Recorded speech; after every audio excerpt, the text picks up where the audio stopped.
more minutes. Oh, there There it he is. Duncan's here. Excellent. Okay, it being 7:01 p.m. with a super packed agenda this evening, I want to begin immediately. Just to notify everybody, this proceeding is the Thursday, January 28th, 21 meeting of the Stoughton Planning Board. This proceeding is being recorded for rebroadcast and retransmission over Stoughton Media Access Corporation, and therefore you should guide your actions accordingly with respect to this hearing. With that, I'm going to ask for a motion to open up the meeting. So moved. Thank you. A second, please. Second. Thank you, Mr. Kelly. Roll call vote. Mr. Garland? Yes. Thank you. Mr. Kelly? Yes. Mr. Demuse? Yes.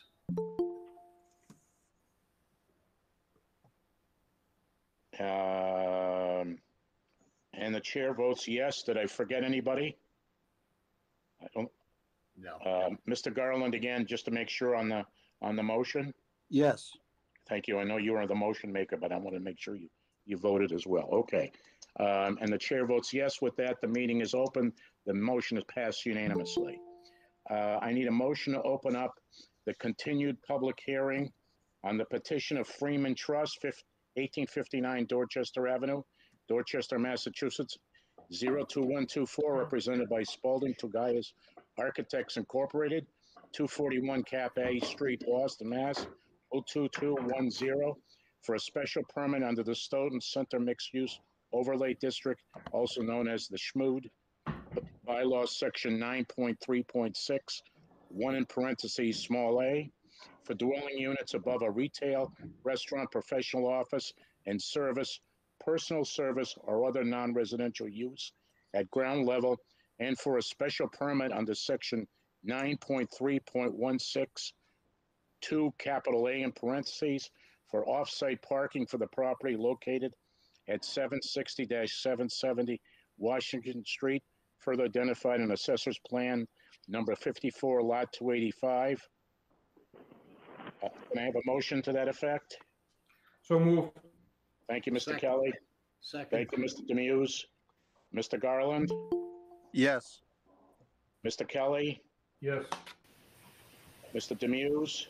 Yes. Chair votes yes. It's unanimous. I would like to move to Mr. Craig Horsfald, the engineer on this project, for the last piece of information that I think we were waiting for on this project. Thank you, Mr. Horsfeld. Thank you, Mr. Chairman. We did have a chance to review the latest revised plans. I think the ones that have been distributed to the planning board were revised January 21, but there has been one final revision, and that's due to the request for some additional information regarding the condition of construction up against the abutting property over at number 14 Freeman Street. The plans have been revised to include now an architectural sketch detail that outlines particular conditions of the two buildings as they abut each other or closely abut each other.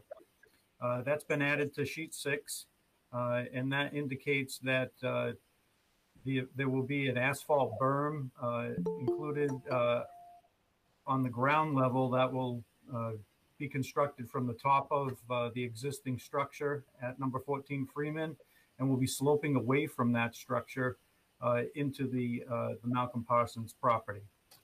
For vehicle protection, for vehicles being protected from driving into the building, there will be a guardrail that will be constructed between the columns of the structure as they come to the ground. And there'll also be concrete wheel stops. We feel that this would sufficiently allow water to flow on the ground level and not be trapped between the buildings, the space between the buildings, and make it into the drainage system that's proposed for the site. And I'm sorry. No, go ahead, Mr. Chairman. Mr. Horsfeld, that I take it this newest iteration was discussed with the abutter who raised the issue? It was actually Mark Tisdale and myself met with Mr. Odenweller, the owner of the property next door. We went out to his property on January 22nd. He showed us around the property, the condition of the walls and everything in the basement. It's a nice dry basement. The building's been in place for some time, so that's actually surprising with an old structure like that. But he was happy to show us all around. He has seen this plan. We've discussed it with him. I believe he is satisfied with it. And we assured him that it would be made a part of the site plan. So I'm happy to see that it's on sheet 6 of the latest revised drawings. Thank you very much.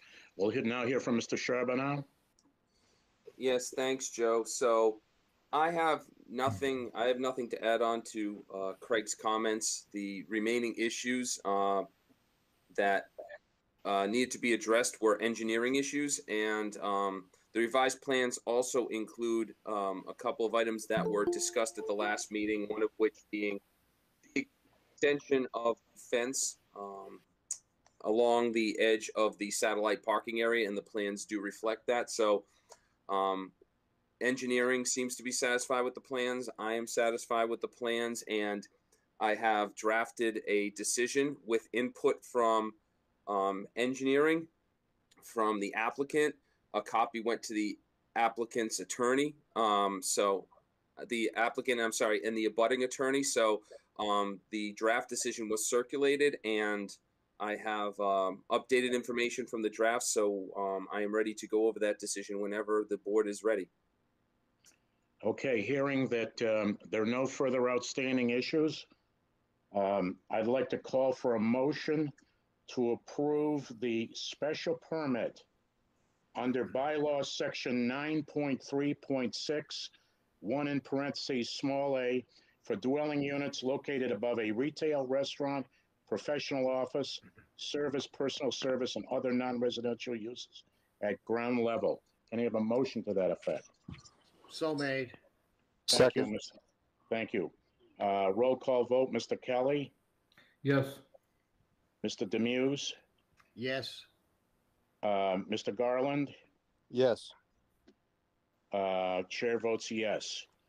That motion is approved unanimously.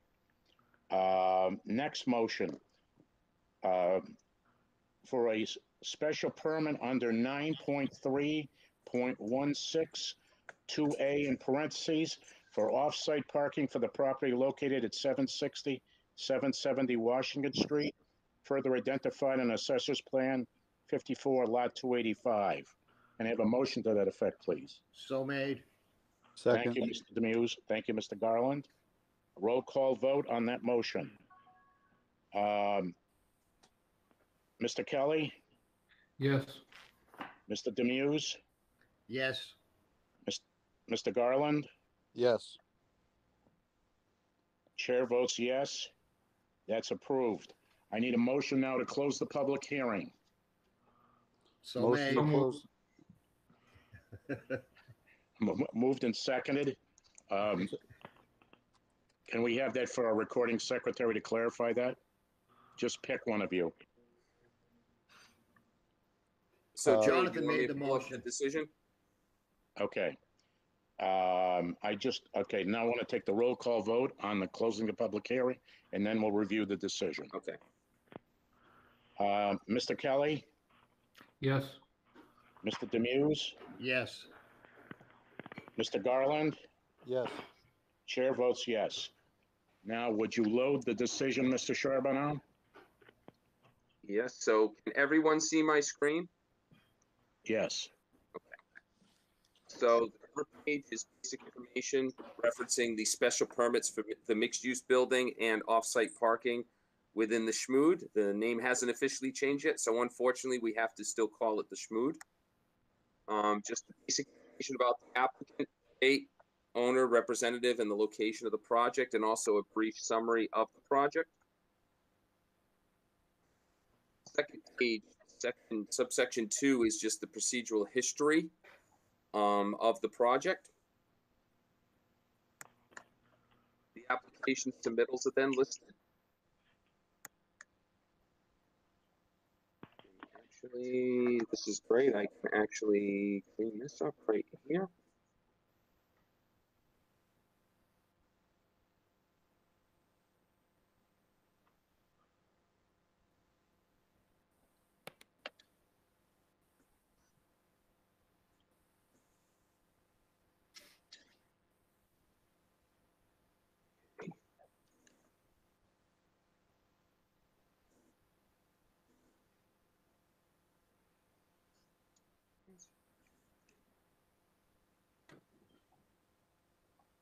And one more.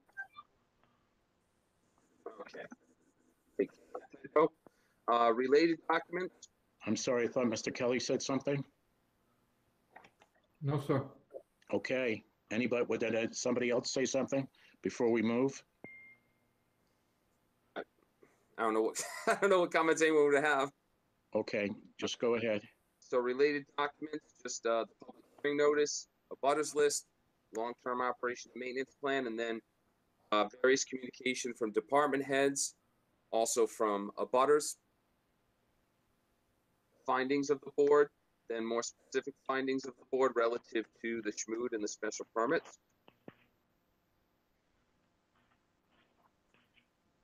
The purposes of the schmood district and the special permits within the schmood and the projects within them. Then the actual decision itself and general conditions, and I will just briefly go through each of the conditions. These general conditions are usually part of every decision and are pretty boilerplate. The expiration of the site, so actually the site plan approval, I will change that to special permit.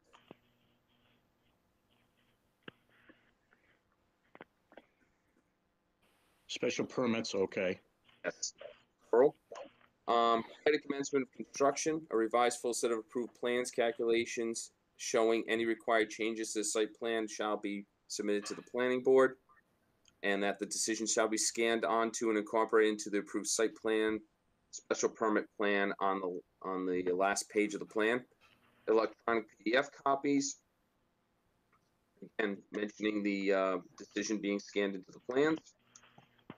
Any modifications, as always, to this plan or to this project shall be brought back before the board for determination as far as whether or not they are minor or major in nature.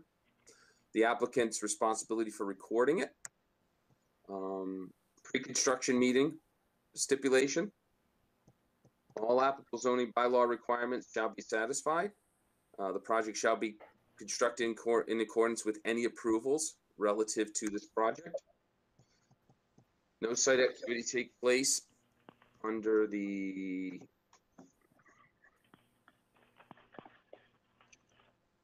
special permit without proper authorization and permitting from all local and state agencies.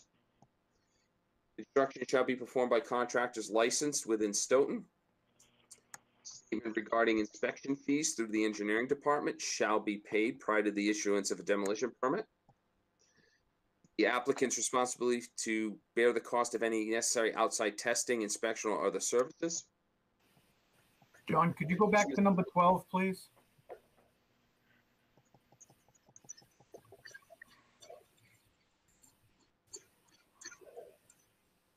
Is there a question on that?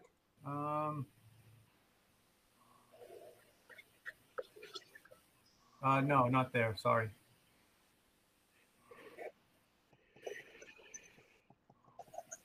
The requirement of the applicant to submit final construction plans to the engineering department and public works department prior to the issuance of demolition permits. The issuance of building permit or the initiation of site work, whichever of these occurs first. Required soil and erosion control measures shall be erected and serviceable prior to any site activity, and all grades exposed for greater than 30-day period shall be stabilized. Applicant shall be responsible for ensuring that any trucks involved in hauling materials on or off-site are properly covered and otherwise secured from spilling material along the street outside the site. And that a violation of this could lead to the discontinuation of construction activities and/or permits and fines. The applicant shall maintain a clean site and shall install aprons at the edge of the property to prevent vehicles leaving the property from tracking the sediment. And wetting and stabilization of exposed grades, that this is mainly during hot, dry weather. The requirement of final as-built plan stamped and signed by the fully licensed project engineer shall be submitted to engineering and planning, along with a letter that details any differences between the as-built and the approved plan prior to the issuance of a certificate of occupancy. Long-term operation and maintenance plan shall be submitted to engineering for review and approval prior to the issuance of a building permit, and it shall be recorded, and proof shall be submitted back to planning board and engineering department before a building permit is issued. Special conditions. As a condition of this approval, the applicant agrees to relinquish all prior approvals related to the subject property at 760 to 770 Washington Street. The applicant shall be required to clean the entire drainage system at the end of construction. Any existing or proposed wall-mounted lights shall be LED style and shall not shed light onto abutting properties. The existing sewer line shall be inspected using a camera to ensure integrity, and the camera test will be required of the applicant's engineer at their expense and performed during construction for the existing sewer stub and sewer main on Washington Street. Repairs will be required if necessary at the discretion of the sewer department. Existing sewer service that is proposed to be reused from the for the proposed connection from the oil water separator shall be replaced with new piping from the 12-inch diameter manhole to the existing manhole on Freeman Street. A new cleanout shall be installed to replace the 12-inch manhole. Simply hours of construction. These are standard hours of construction with most projects, 7 a.m. to 6 p.m. Monday through Friday, 8 to 5 on Saturday. No machinery shall be started or run prior to those start times. No construction activities on Sunday or any state of holiday. Will require cash bond in an amount that will cover the full replacement cost of all landscaping prior to the issuance of a certificate of occupancy. The bond will be held for one growing season after the landscaping is installed for the bonding site and off-site satellite parking areas. Prior to a demolition permit, the applicant is responsible for providing information to the building commissioner that proves that the party wall between the subject property and the abutting property at 14 to 18 Freeman Street will remain structurally sound and continue functioning as a firewall. The owner of the abutting property at 14 to 18 Freeman Street shall be granted the permanent right of access to enter onto the subject property for the purposes of conducting inspections and or repairs to the existing wall that is located on the property line to the subject property. The owner of the abutting property shall provide the applicant with a minimum of 24 hours notice prior to entering onto the property for such inspections and or repairs. This provision can be waived in the case of emergency repairs, such as circumstances that constitute imminent danger to health and or safety of the abutting property. In such an instance, the abutting property owner shall notify the applicant via overnight mail with signature required. In any case, the abutter and his agents are responsible for repairing any resulting damage to the applicant's property. The applicant shall install and maintain LED lights on each of the pencil holly to be lit between dusk and dawn. The applicant shall provide a gate at the entrance to the open space area along the northern side of the building from Washington Street. The gate will remain accessible to the public between dawn and dusk. The applicant shall work with the Stoughton Police Department on the location and installation of security cameras in the off-site parking area to monitor the lot being created, as well as a portion of the adjacent municipal parking lot. All HVAC and related equipment shall be screened from view from all vantage points. And that is the draft decision. Anybody on the board have any comments or any further changes to the decision? I'm going to. John, Yes. Yes, Mr. Horsford. was there a condition in there about the reconstruction of the sidewalks? Oh, no, there wasn't. So that's right. You had mentioned that, Craig. So I didn't see that in the previous approval. It was part of the previous special conditions. Okay. So which sidewalks were required to be constructed as a part of the prior approval, Craig?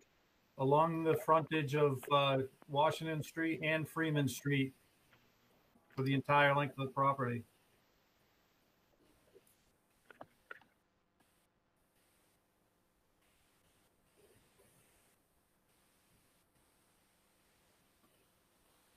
Wrong.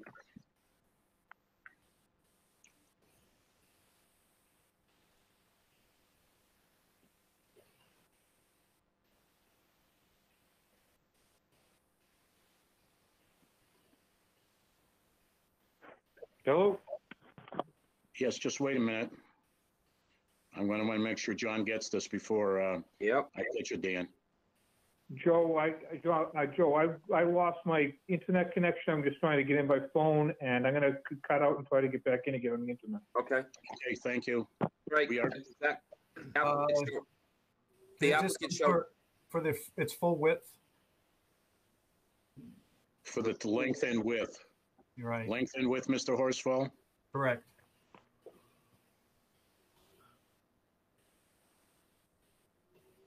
Oh, I think the length is covered by the language that says the entire length of frontage of the subject property, Craig? Yeah, I think that does it, John. Okay, all right. Thank you.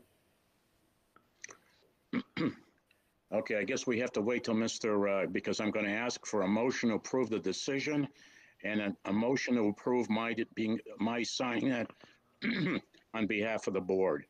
So we'll have to wait till Mr. Kelly joins us back for this technical. I can hear on the, Joe, I can hear on the phone, so I can make a vote if I have to. I just don't know what's going on with my computer. Mr. Gaius, I saw your hand raised. Yes, Mr. Chairman. Mr. Conley is participating via phone, and he was unable to see the draft decision. And it looked to me as if there were a few new conditions added that weren't in the draft that we reviewed. I can speak to that. Yeah, that would be good. Thank you. Those were conditions that were part of the previous approval that were carried over to this one. Some of them were actually standard conditions. There was only a couple that were special conditions. So most of the conditions that got carried over, not all the conditions get carried over, and most of the ones that you see were added were actually general conditions that are part of every decision. There was only, I think the sidewalk was one of the ones that was carried over, but there weren't many special conditions carried over. Great. Thank you for that clarification. Okay, with that, I'm going to ask for a motion to approve the decision and to allow me to sign on behalf of the board. So Motion with to that, approve. thank you, Mr. Demuse. Can I have a second, please? Second. Second, Thank you, Mr. Garland. Roll call vote. Mr. Kelly, yes, Mr. Demuse, Yes. Mr. Garland, Yes. chair votes yes. Excellent. Congratulations.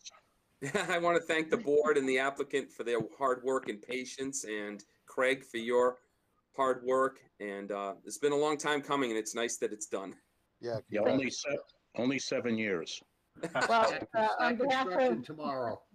on behalf of Mr. Conley, Mr. Broadmerkle, and myself, thank you to all of you for your hard work. And we look forward to moving forward with this project. Thank you. So Cheryl, what's going to happen is I'm going to try and coordinate with Joe. If not tomorrow morning, then I'm in the office next Tuesday. So next Tuesday, the latest, I will get together with Joe to endorse this decision and have it filed with the town clerk. And I will send you a copy scanned once that happens, and that will initiate your 20-day appeal period. And I also want to thank Mr. Odenweller and his attorney. They've been very civil and very polite through this, and they've really, I think they've added a lot to the decision that will allow them to have their property protected. So I appreciate their involvement as well. Okay, thank you. With that, wish the group on that particular subject good night, and we're going to move to the next item of business. Yeah, and Joe, I apologize. I need to step away. I have a conflict in my schedule. I was aware of that. We still need to make a motion to let the chairman sign in our behalf. We did. Oh. We did. I asked, that was the last vote, Mr. Demuse. Oh. That was a okay. combination vote to approve the decision to have me. Oh, okay. Okay, good night all. Hey, Thank you. Joe, John, you. John, can you stay on for a second, please? John Gowan? Can you Yeah, stay? I'm sorry. Can I just ask a question because it affects a couple matters? I know you have to step away for tonight's meeting. Do you anticipate being at the next meeting, John? yes, You do? absolutely. Yep. Okay, thank you. Thank you, Joe. Okay. thank you. Okay, you're welcome, Mr. Clements. Mr. Charbonneau, would you please put the legal notice up on the screen, please? As we're reorganizing the board for the next project, I will ask for a motion to open up the public hearing on Stoughton Crossing Limited Partnership, with the beneficial owner being 139 Realty Trust, 475 School Street, Suite 9, Marshfield, Massachusetts, 02050, represented by High Point Engineering, 45 Dan Road, Suite 140, Canton, Mass. 02021, for a two-lot definitive subdivision under Mass General Laws, Chapter 41, Section 81, Cap K through 81 GG, and the Stoughton Land Subdivision Regulations of February 17th, 1999, with a plan entitled Silver Glen Estates, located off Silver Glen Road, further identified in Assessor's Plan number 82, Lot 57. Can I have a motion to that effect, please? So made. A second, please. Second. Thank you. Roll call vote. Mr. Kelly, Yes. Mr. Demuse, Yes. and the chair votes yes. Now Mr. Charbonneau, I lost the legal notice.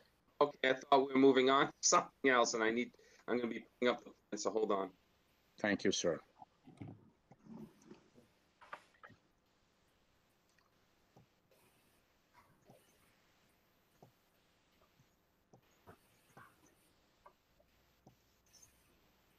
Okay. A public hearing will be held on Thursday, January 28th at 7 p.m. on the petition of the property owner and applicant, Stoughton Crossing Limited Partnership, beneficial owner 139 Realty Trust, 475 School Street, Suite 9, Marshfield, Massachusetts, 02050, and represented by High Point Engineering, Incorporated, 45 Dan Road, Suite 140, Canton, Mass. 02021, for a two-lot definitive subdivision under Mass General Laws, Chapter 41, Section 81K through 81GG, and the Stoughton Land Subdivision Regulations of February 17, 1999, for the plan entitled Silver Glen Estates, located off Silver Glen Road, further identified on Assessor's Plan number 82, Lot 57.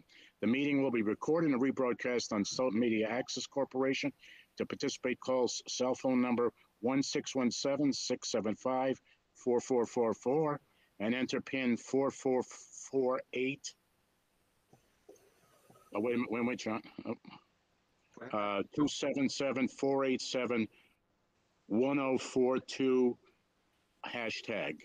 To participate via Google Meets, please use this following link: meet-google.com/YBY-KYXHMMNF. MMF, Joe. MMF. Thank you for the correction. You can copy and paste this link into your web browser. In the event that these measures are unsuccessful or inconvenient, a recording of the meeting, transcript, or other comprehensive record of the proceeding will be posted on the town's website and/or Stoughton Media Access Corporation as soon as possible after the meeting. The subdivision plans can be viewed at the office of the Stoughton Planning Board, 10 Pearl Street, second floor, Engineering Department, Town Hall, Stoughton, Massachusetts, during normal business hours by appointment only per town manager policy.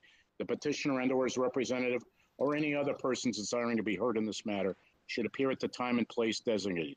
Town of Stoughton Planning Board, Joseph Scardino, Chairperson, published in the Journal Sun edition. Can you scroll up? January 13th, 2021 and January 20th, 2021. Will the applicant and/or his representative come forward and identify yourselves for the record? Mr. Chairman, Attorney Barry Crimmins of 909 Washington Street. here on behalf of the applicant. I'll let Nicole introduce herself, and then I'd like to address a quick procedural item, if I may.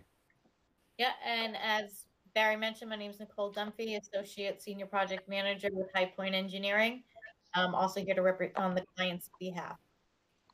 So, Mr. Chairman, the reason I asked about Mr. Garland's availability for the next meeting, it's I guess less of an issue on this particular hearing as it may be on the next two that I'm also involved with. This being a definitive subdivision application under Chapter 41, it only requires a majority vote of the board. You're a 5-person board. That means 3 members would have to approve the definitive subdivision plan. If the board were inclined to approve it tonight, of course, all 3 members would have to vote in the affirmative to approve. Otherwise, if this matter were to be continued to a future meeting, assuming Mr. Garland was at that future meeting, you would then have 4 members available. My understanding is Mr. Carver is on a more extended absence and is not due back until sometime in March. So that was why I asked the question, Mr. Chairman, but sort of with that caveat, we are prepared to go forward tonight. Of course, under the Mullen rule, Mr. Garland would still be eligible to vote at the future meeting so long as he reviews the record of the meeting, as long as he only misses 1 meeting at which testimony is given. If Mr. Carver misses more than 1 meeting at which testimony is given, he would not be able to vote. So we are proceeding cautiously, sort of with that caveat. So I appreciate the board's indulgence on that. And with that, I think I would turn it over to Nicole for a presentation of the subdivision. Yes, just tonight in particular, Mr. Crimmins, we're sticking to those guidelines, the time guidelines. Otherwise, we'll be here at 1 o'clock in the morning. So, well, yeah, matters may be. That's why I mentioned that, Mr. Chairman. A couple of your next matters may have to be expedited, I'm afraid. Yes. So anyway, I just want to put that on the table, and thank you for the recitation of the law. Mr. Charbonneau and I are full aware of the constraints with respect to voting. With that, Ms. Dunphy, would you proceed? Yes, thank you. So what you see before you is a definitive subdivision plan set to create a 2-lot subdivision for a 17+ acre parcel of land located at the end of Silver Glen Road. I will remind you that we were before you back in September of 2020 for an A&R, which was approved by the board and created Lot 2, which you see on this plan here as Parcel A. So the subject of this application would create a 2-lot subdivision, which would create the lot you see. I'm looking for north there, but I don't see it. On the bottom of the road at the end of Silver Glen Road, which would be identified as Lot 3. It would be a 4.4 acre lot. And the second lot associated with the subdivision would be 12+ acres of open space land that our intention is to donate to the Conservation Commission as part of open space land, which would be contiguous to the Shiretown property and Glen Echo area. So the intent of Lot 3 is to create a single-family residential lot. We've had multiple meetings with various members of the town, including Mr. Charbonneau, Mr. Horsfall, Deputy Chief Green, to review our development intentions and solicit some feedback. What we're proposing, actually, let me take a step back. We also met with the zoning enforcement officer to get a little feedback on frontage. The lot has about 50 plus or minus feet of frontage at the end of Silver Glen Road. We discussed that with the zoning enforcement officer to see if it was a grandfathered in with the intent for future development of this lot. He indicated that he felt that we would have to create the legal frontage for the current zoning. So our proposal shows the extension of Silver Glen Road into a new dead end for right-of-way only. We're requesting a waiver from the construction of that extended roadway and instead are proposing to install an 18-foot wide paved driveway that'll be about 400 feet in length from the end of Silver Glen Road to the new building envelope footprint, which is about 4,000 square feet, as you can see in the bottom portion of the property. Along with this development will be some minor grading around the limits of the property and stormwater management improvements, which we are dealing with the Conservation Commission with NOI applications on that. We are also, we added a list of the waivers in our application package that we're requesting, as well as onto the cover sheet of the site plans. So some of the requested waivers include the limit of a dead end extension. The bylaw is 500 feet. We're proposing, in order to be allowed to create the adequate frontage, to extend the road to 540.03 feet. So we would look for relief for 40.03 feet.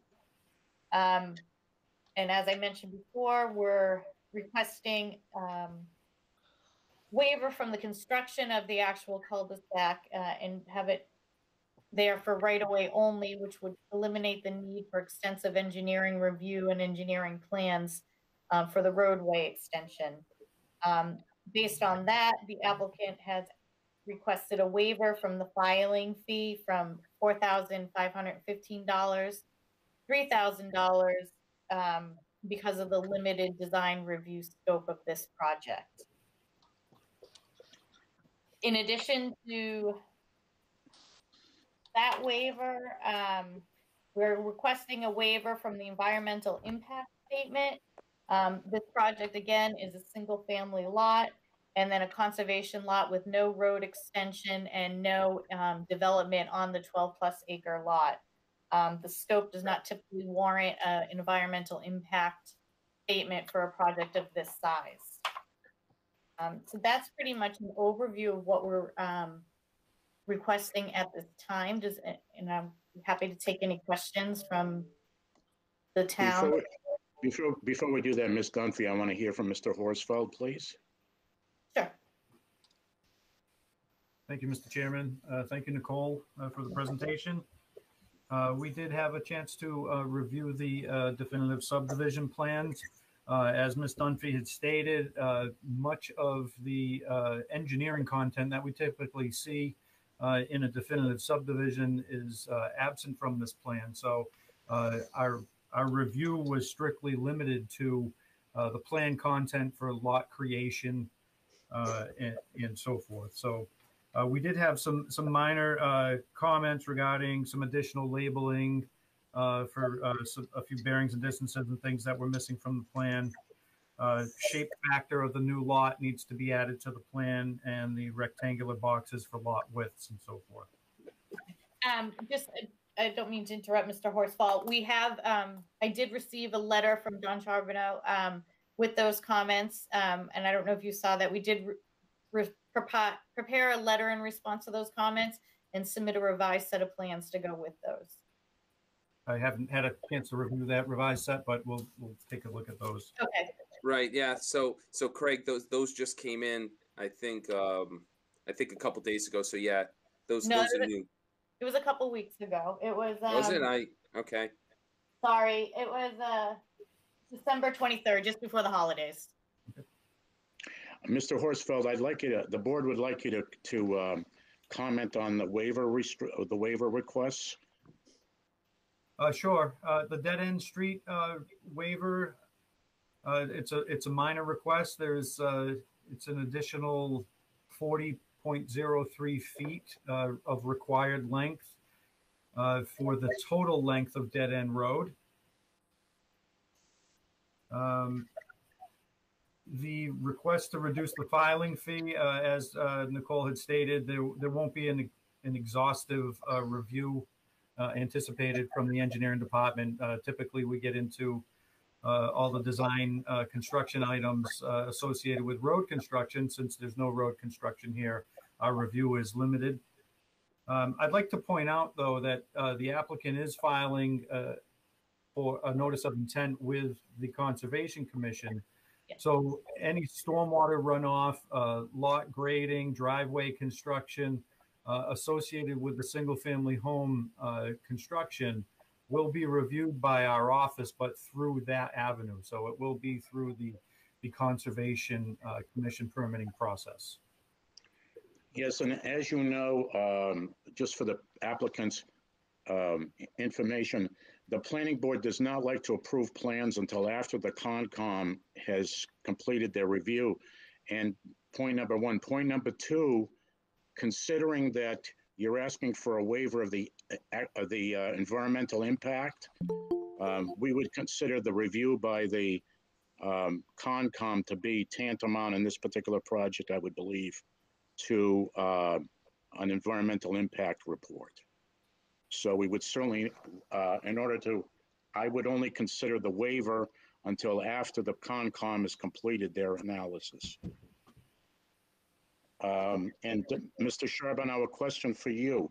Yes. Did we receive, the applicant referenced a zoning opinion from the building commissioner?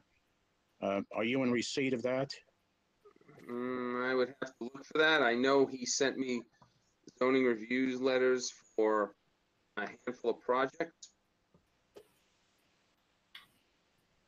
Well, I don't think we're going to be in emergency to need that tonight, but I just wanted to raise that question because that issue actually came up during one of the meetings we had at Town Hall in the meeting room before COVID, when there were all of us in one room. That's when that issue came up about extending the road to create proper frontage. yes, but we need the standard procedure in the planning department is that we don't move forward until we have a zoning code officer opinion on that subject. Could I ask Mr. Chairman for clarification on that? Are you just asking on the issue relative to the lot frontage? Yes, the issue that would involve zoning. That's in the code. That's at the code officer's discretion and not the planning board. Okay. Correct. And that's why we want to make sure, given this past history of some projects, the planning board wants to remove any confusion that we are a replacement for or making decisions in lieu of either the commissioner or the zoning board of appeals. So therefore, we start our hearings off with the code officer's review. Okay, thank you. You're welcome. When are you going back to Concom, Ms. Dunphy? Next Thursday. Okay, and is that the first visit? The second visit. Okay. Was there the comment letter? Did you get a comment letter after the first hearing? I've been in discussions with Jim Conlon. He has not completed his review of the NOI applications, even though we're coming up for our second hearing. I did receive a comment letter from an abutter, which we are preparing a response for and submitting by the end of this week. So they'll have it for the next hearing, but I have not received comments from Mr. Conlon at this time. Okay. Is that abutter present this evening? I am. You please state your name and address for the record. Michelle Kaiserman, and I'm also accompanied by Norm Kaiserman of 107 Pondview Lane. And what is your concern about this project, ma'am?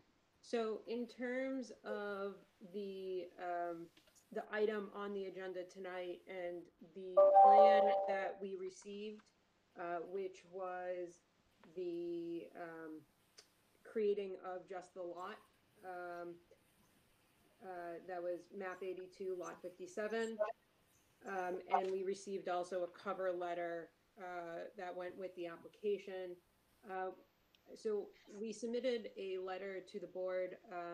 It was the other day, so I don't know if it has been reviewed. So some of the questions that we had was in creating this kind of secondary cul-de-sac on top of the Silver Glen one, is this setting a precedent in town on extensions? I'll let Mr. Horsfeld answer that since that's an engineering issue. Thank you, Mr. Chairman. Yeah, I just in review, we received this. I actually received it today. I think it was submitted yesterday. So prior to the meeting tonight, took a quick look at the roadway network in town, and I did come across several roads that have a similar situation. This one's a little different because it is such a short cul-de-sac, but the cul-de-sacs have been extended in several circumstances throughout town. I can give you a few names of some roads. Low Ave and Low Ave Extension, Curtis Ave and William Kelly Road, Raymond Road, Angelos Road, and McGee Ave. These are all examples of roads that have been extended. Their cul-de-sacs where their initial dead end was placed are still visible in the GIS system, so they're still functioning. So this wouldn't be an abnormality. Okay. Anything else, ma'am? We didn't receive the letter, and we're just, since you're here this evening, wanted to extend the courtesy to hear your points because we're in deliberation mode on this right now. So thank you. And so there's also concerns about how the town's responsibilities and the driveway, because it looks like in the proposed development plans that the driveway kind of swoops through this access area. So concerns about, the driveway pavement, is that going to meet right-of-way kind of specifications on designs and depths? Is that going to be maintained by the town? And then snow clearing in that area, in the right-of-way and that driveway were all concerns. And then in terms of the subdividing of the lot to create a conservation lot, because waivers are being requested for Silver Glen, if the applicant has considered providing an easement or access off of Silver Glen as well. okay, there's a panoply of questions there. I think I'm going to take the last one first and ask Mr. Crimmins to respond to that. Sure. Thank you, Mr. Chairman. On the question of the land that we are anticipating donating to the town through the Conservation Commission. Conservation Commission owns I should say the town of Stoughton through its Conservation Commission owns other land that abuts that open space parcel, and presumably access to that would be from that land. It would not be through Silver Glen Road. This driveway that's being proposed is just that. It's a private driveway on private property. So as far as the first part of the question, that driveway will be maintained by the property owner. Snow removal will be the obligation of the property owner. It's not an extension of the of the way. It's a driveway coming off of the way that will be contained on private property. So I hope that answers the speaker's question. Thank you. My follow-up question to that is the way it's laid out of the driveway, it has a very kind of swoopy motion to it. So it does appear that the driveway is kind of in the right-of-way to make a change of direction to be able to exit onto the main Silver Glen kind of cul-de-sac where that original frontage is. Yeah, I can talk to that. So the driveway itself, so again, we are creating a right-of-way for frontage. A portion, as you mentioned, a small portion of that driveway as created will extend from the end of the Silver Glen cul-de-sac and then onto the property. That entire driveway will be a private driveway, even where it extends through the right-of-way. The construction of the roadway within that right of way will not take place. It is based on our request for the waiver from that construction. So it will be just a single family driveway. The slope of that driveway is based on our discussions with the fire department and the radius that they wanted to see on that driveway for access. Thank you. And Chair, a follow-up question to that is, would the town need to grant an easement then for sole private use of a section of the driveway within the right-of-way? I'll let Mr. Based on Nicole's comment. I'll let Mr. Crimmins answer that. I actually think it may be the opposite. I think we would be providing the town with an easement to extend the Silver Glen right-of-way onto the private property.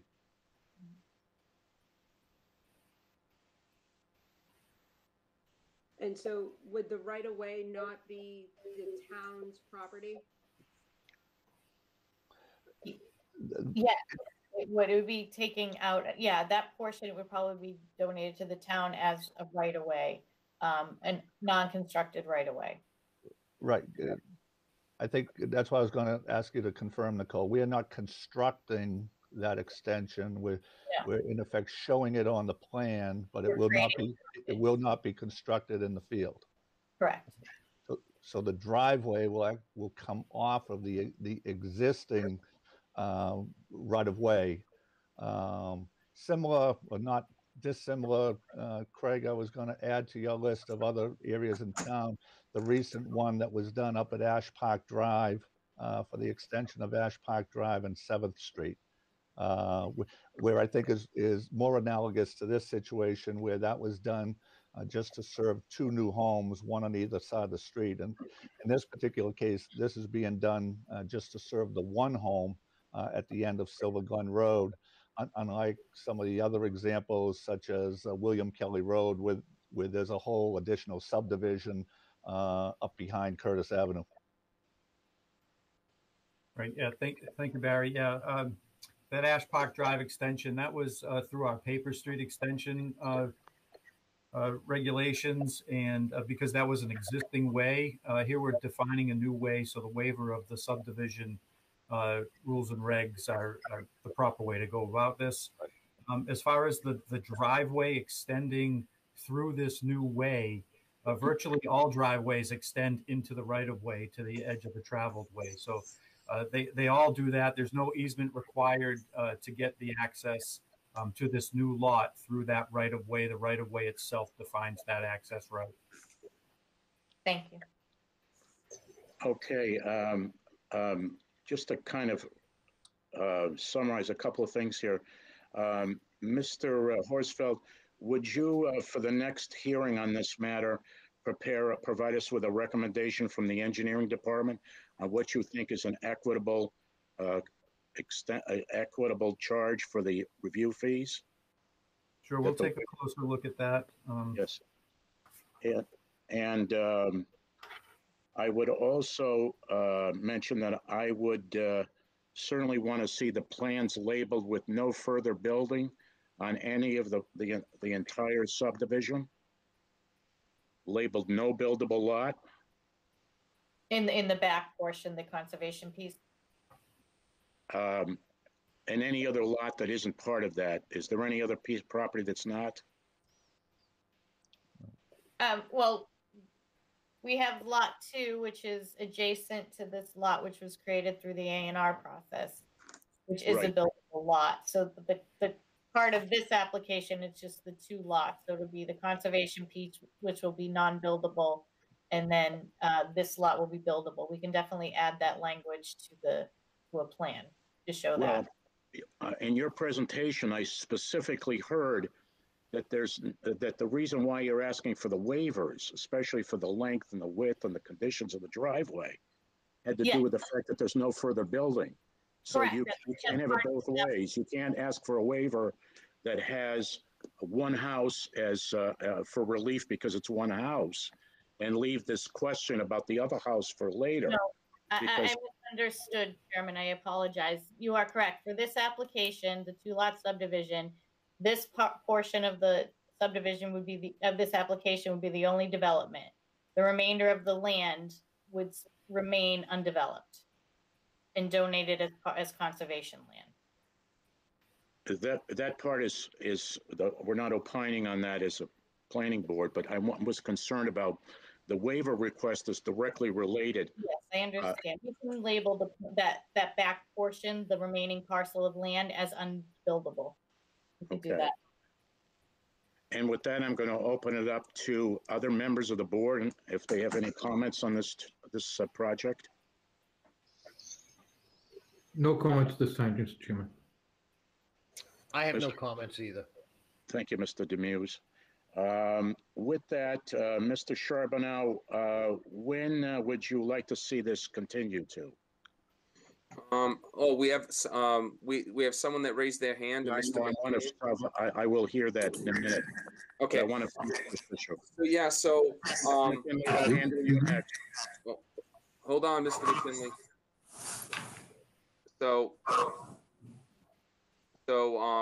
Answer your question, Joe. How long? It depends. If we continue them to February 11th, then basically that gives a week to get revised information together. A week before the next meeting, so that gives about 6 or 7 days for things to get revised and to get added. If Craig and the applicant think that that's possible, then we could continue this to February 11th. Well, I understand. I know what the workload is because of the projects we have in the pipeline. Right. So I'm going to suggest my recommendation would be for the second meeting in February. I think that would be fine. I think that would be fine in this case, Mr. Chairman. Thank you very much, Council. Now we have another member of the public that wants to opine. Mr. McKinley, you now have the floor. Would you please? I'm Shirley McKinley. I'm from 55 Silver Glen Road. Okay. The question on the driveway, it looks awfully close to the rock wall, which is the property line. Is there a buffer zone there, and will it be clear cut? Let me see the rock wall. The rock wall is on the abutting property, I believe. It's not on this parcel. I don't see your arrow. John, if you pan up a little bit, right about there. So there's a tree shown just off the edge of pavement, and that sits right in front of the rock wall. Is that correct? Right here, Craig. The whole rock wall is the property line, our property line. Supposedly. 55 Silver Glen. I'm just wondering, is there a buffer zone from that rock wall to the driveway? And will it be clear cut? Will they take all the trees along the driveway? No, that tree that was just circled will remain. I don't know if you see the blue circle on the plan. Yeah, I do see the blue circle, but yeah, that exists. But isn't that dotted line the property line for the 4-acre lot? It is, and that's also where it meets the existing property line. Right, and on the existing property. So I just want to know how far in is that driveway from the property line? I believe it is 20. It is 20 to 30 feet off of the property line. This is, if you see the dash line, there's a 15-foot setback, and then you're another about 10, 15 feet into that setback. Will all the trees be cut down along the driveway? Will it be clear cut?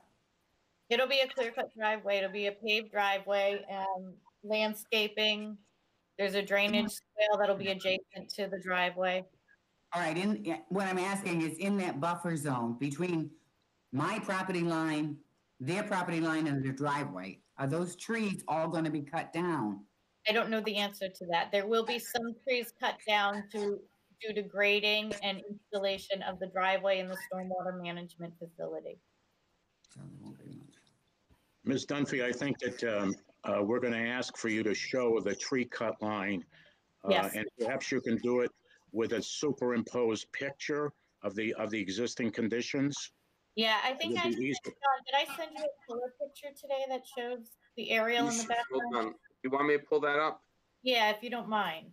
That kind of shows a clearer view of what's being cleared and what's not.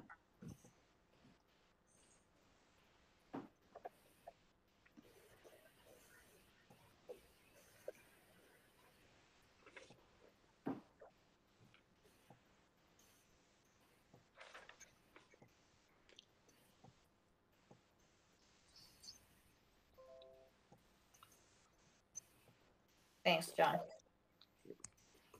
So as you can see, the lighter green will be maintain landscape and grass areas. The darker green will remain natural vegetation, wooded areas. That lighter line is the limit of disturbance for the property. All right.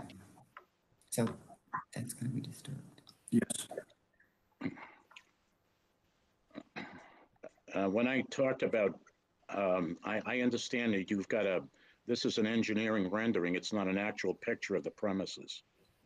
Underneath is the aerial that I could give you. I just colored on top of it, but I could kind of tone that down so you can see what's under it as well.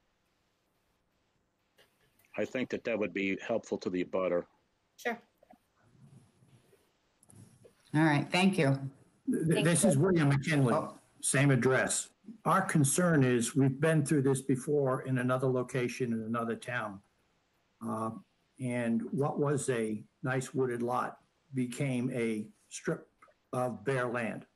So that's where our questions are coming from. If it's going to be a driveway that's approved and installed with the S-curve, it looks fairly nice. The gap between that edge of the driveway and our property line, which is now a lot of natural growth, our concern is that it stripped down, becomes a grass lawn, and therefore you no longer have a wooded lot on one side at all. It just looks like a parking lot with grass. So that's my concern. I understand your concerns. I do understand where you're coming from. I know there's grading in there to install the drainage improvements. I can look at that area a little closer and see if there's a way to maintain, we can talk to the applicant, see if there's a way to maintain a vegetative screen between your property and the new development. And I'm going to toss in there, Ms. Dunphy, in your analysis and discussion with the client, would you consider some sort of landscaping along that line as well? You don't have to give me an answer right now, but I just asked. I'll talk to him. Yes. Okay. Was that it, Mr. McKinley? Yes, sir. Thank you. Thank you. You're welcome. Ms. Kaiserman, just briefly, you had one other point. I'm trying to keep this to our time constraints this evening. We are not closing the public hearing, so don't worry about getting every single thing in, but I'll give you a couple minutes. Thank you, Chair. I just wanted to ask a clarifying question. And the application in front of the board currently, is it just for subdividing the lot, or is it more of a site plan approval for the proposed house and driveway as well? Just a subdivision. Exactly. And so will this project becoming Silver Glen House and the two Pond View houses be coming in front of the planning board for approval of the house location and development? No. Mr. Charbonneau, you want to answer that? Yeah. Michelle, no, that doesn't happen, because what happens is when they approve subdivision like this, I mean, this is a situation where the applicant is showing the location of the house, but that doesn't always happen. They don't have to show the location of the house, but in this case, where obviously they're looking for a waiver and coming off a cul-de-sac, they're looking for a waiver and the showing the driveway. They are showing the location of the house, but they will have to go before the building. They will go to the building department for their building permits, but no, they won't come back before the planning board. This public hearing will basically approve the project, and that will be it for the planning board until they go for a building permit for the home. And what about, I know this is not in front of the board, but for clarifying, one of the lots on Pond View that's also being developed as part of this kind of 3-house division, it seems that the house does not comply with setback regulations. That's another issue that'll be before the zoning board after conservation. Okay, thank you. Yes. And you're always free. That's in the jurisdiction of the building commissioner. So that can be raised with him as well. Absolutely. I'd like to point out too that the site design itself, the driveway, the house location, the drainage and the swales and everything that go along with it will be reviewed as a part of the notice of intent application with the Conservation Commission, since this is located so closely to potential vernal pools and bordering vegetated wetlands. Absolutely. So Michelle, you should also get if you were in a butter to this for this hearing, you should also get notification, I believe, Nicole, for the conservation hearings as well. I was at the conservation hearing. I was, thank you. Okay, great. Okay, with that, I'm going to ask for a motion to continue this matter until the 25th of February. Motion to continue. Second. Thank you, Mr. Demuse. Roll call vote. The chair votes yes. Mr. Kelly? Yes. Mr. Demuse? Yes. We'll see you on the 25th of February at 7 o'clock. Thank you. Thank you, Mr. Chairman. Mr. Charbonneau, would you load up while I'm introducing the project, the next one coming up? Would you load the legal notice? Yes, give me just 1 second, please.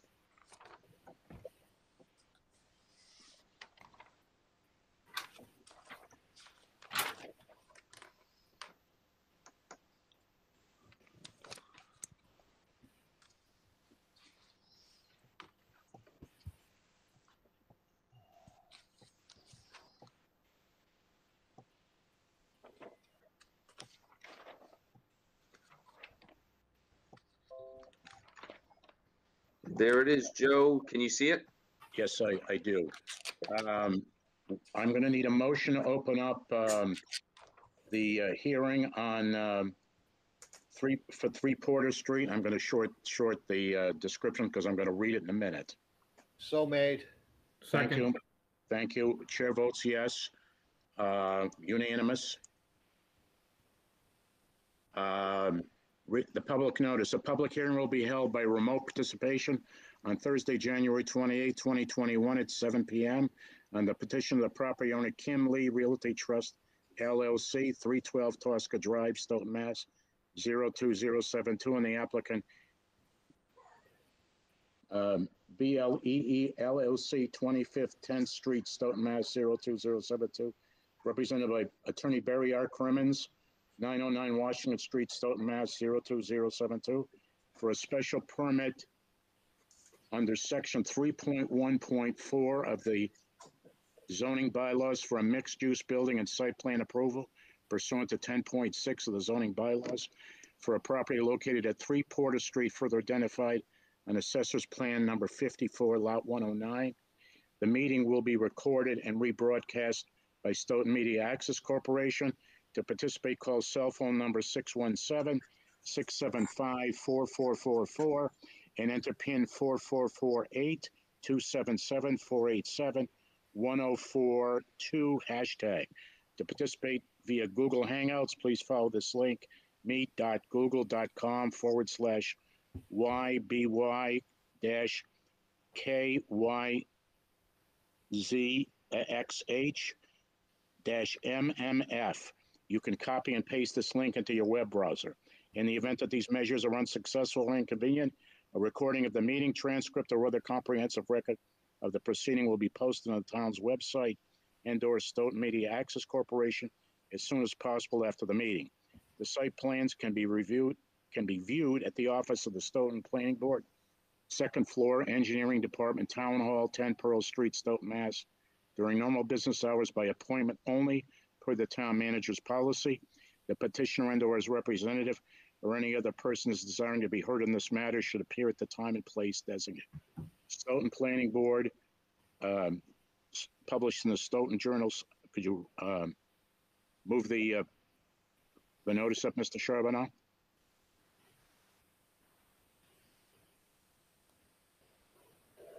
Thank you. Town of Stoughton Planning Board, Joseph O. Scardino, Chairperson, published in the Journal Sun issues of January 13th, 2021 and January 20th, 2021. Mr. Charbonneau, before we ask for the applicant, I understand that a condition precedent to this hearing has been addressed. Is that my information correct? You're on mute. Sorry. Yes, it is correct, Mr. Chairman. It was discovered going into this public hearing recently that there was some taxes owed on the property and that those needed to be brought up to date for this public hearing to go forward. Well, Attorney Crimmins forwarded me an email earlier this evening, approximately 4 hours ago, with scanned receipts from the treasurer collector that the taxes on this property have been brought up to date, so we can continue with the public hearing tonight. And with that, I'm going to ask Mr. Crimmins to, on behalf of his client, to present the matter. Thank you, Mr. Chairman. Good evening, members of the board. Again, for the record, Attorney Barry R. Crimmins of 909 Washington Street in Stoughton, here on behalf of the applicant, which is Blee, B-L-E-E LLC of 25 10th Street here in Stoughton. Unfortunately, my client could not be here tonight, nor could our engineer. So I am going to be flying solo, Mr. Chairman, members of the board, and of course, I just want to sort of reiterate the issue that I raised before. This is a special permit application for a mixed-use development, and it's also requesting waivers relative to the required parking, which is also in the form of a special permit, both of which would require a vote of 4 members of the board. So certainly the members would not be able to close tonight's meeting or to vote on the applications. But I would still like to go forward, make a brief presentation to the board, and address probably what is the main issue of this application, which is the requested parking waivers. The site plan that you see in front of you is a plan prepared by Paul Broadmerkel of Site Design Professionals. It was really prepared in conjunction with some utility work being done out in the street. The issue that makes this application somewhat unique, although certainly not something the board hasn't dealt with previously, that I'll mention in a moment, is what we have is an existing building on an existing lot where we're not proposing any exterior changes to the building or any changes to the lot. We are very limited on what we can do here due to the existing conditions. The members, I'm sure, are familiar with the property. As you're looking at this site plan, you've got the post office parking lot to the left. You've got the MBTA parking lot to the right. And then again, as you can see across the street is the property at the corner of Rose Street, which was also developed as a mixed-use development several years ago. So unlike some of you, unlike, for instance, your first hearing tonight, Mr. Conley's hearing for that mixed-use development where the prior structure is being demolished and a new building is going up. Here we've got an existing building that we're not changing, an existing site that we're not changing. The proposal is for a mixed-use development that would have commercial space on the first floor.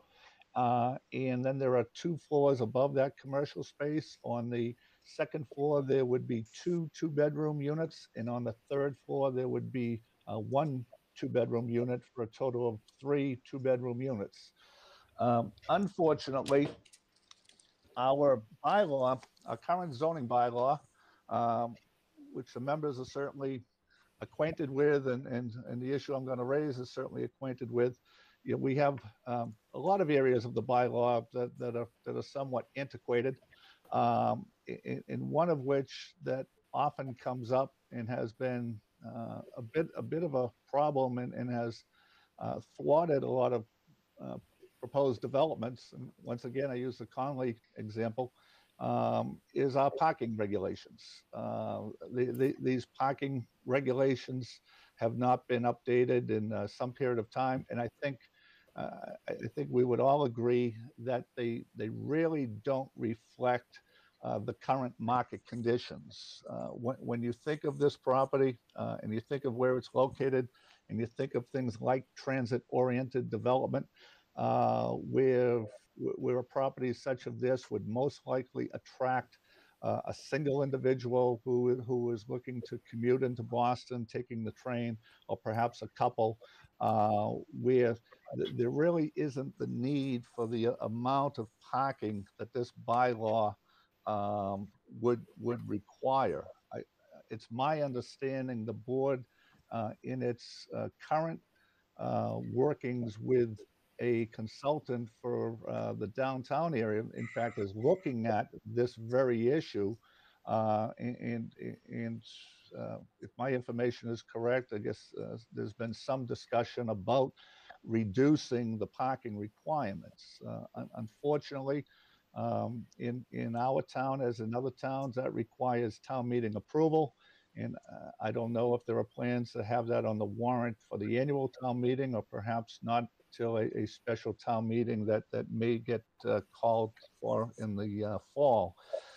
The difficulty for my client here is that he does not own the property. He has a purchase and sales agreement to purchase the property. He's had it under agreement for some period of time as we've gone through the process of the permitting. And we're not sure if the seller is going to be willing to wait until the spring or the fall until these changes may occur. That being said, there is the provision in the current bylaw, as you all know, to allow for a waiver of the parking requirements by special permit when, as it says in the bylaw, when no substantial detriment will occur. That's the standard of review in reviewing a request for a waiver of the parking requirements. I mentioned the fact that this is not unlike another property that the board had a couple of years ago. Members Scardino and Kelly will probably remember the property at 732 Washington Street on the other side of the center. If you recall, that property was purchased by Tina Tang, the former owner of Shangdu Restaurant, and we had a very similar situation there, where she only had 2 parking spaces on site, and she needed a waiver for the parking that was required under the bylaw that the board was willing to grant. Here, similarly, as I said, the site is occupied almost entirely by the existing building. There's little, if anything, frankly, that we can do about that. We can't move the building. We can't reduce the footprint of the building. It is what it is. But the other thing I would ask the board to take notice of is the amount of parking in this area. And I say that again, simply to acknowledge that should the board be willing to grant the requested waiver for parking, I don't see this as a practical matter as being a particular problem, because once again, I think our anticipated marketplace for prospective tenants of this property, as I mentioned, most likely are not going to need a lot of parking, and to the extent that they do, there's more than ample parking along the existing roadways in this area. Porter Street, the train station, and other areas around here. Let me address the elephant in the room, if I may, Mr. Chairman, and members of the board. Under the current bylaw, the bylaw for 3 2-bedroom units, the bylaw says for a 2-bedroom unit, you have to have 3 parking spaces. So for 3 2-bedroom units, the bylaw would require that we have 9 parking spaces. We can only provide 2 on site. Now somebody might say, "Oh my God, you're asking for a waiver of 7 parking spaces. That's unbelievable. That's too high of a number." The number is simply dictated by what the current bylaw requires and what we're able to provide on site. And right now, today, we're not able to do anything about either of those 2 issues. We cannot change the bylaw, although I hope it will be down the road, and we cannot change the site.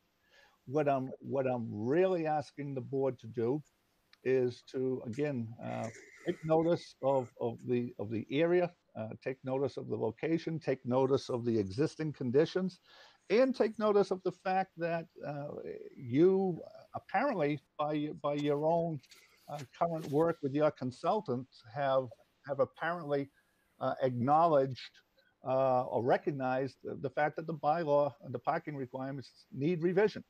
And you've seen it in real life applications that have come before you previously, and the problems with being able to develop the downtown the way the Schmood originally anticipated that it would be with mixed-use development, because of, again, an antiquated requirement for parking.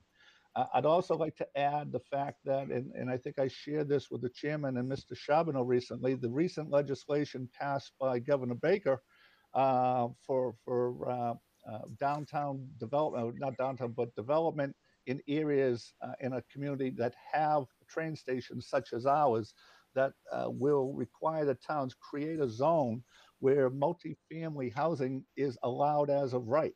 And that legislation will require the towns create such an area within a certain period of time, or else potentially risk losing funding through the state. So it's put sort of the carrot and the stick in front of the communities to try to do something in a timely fashion. And I trust the planning board in its capacity will look to do that as quickly as possible. So what we're really asking the board to do is kind of look down the road, so to speak, see that these changes are coming, and take advantage of the opportunity that you would have with this particular project to allow for a modest mixed-use development to happen in the town ahead of when these zoning amendments happen.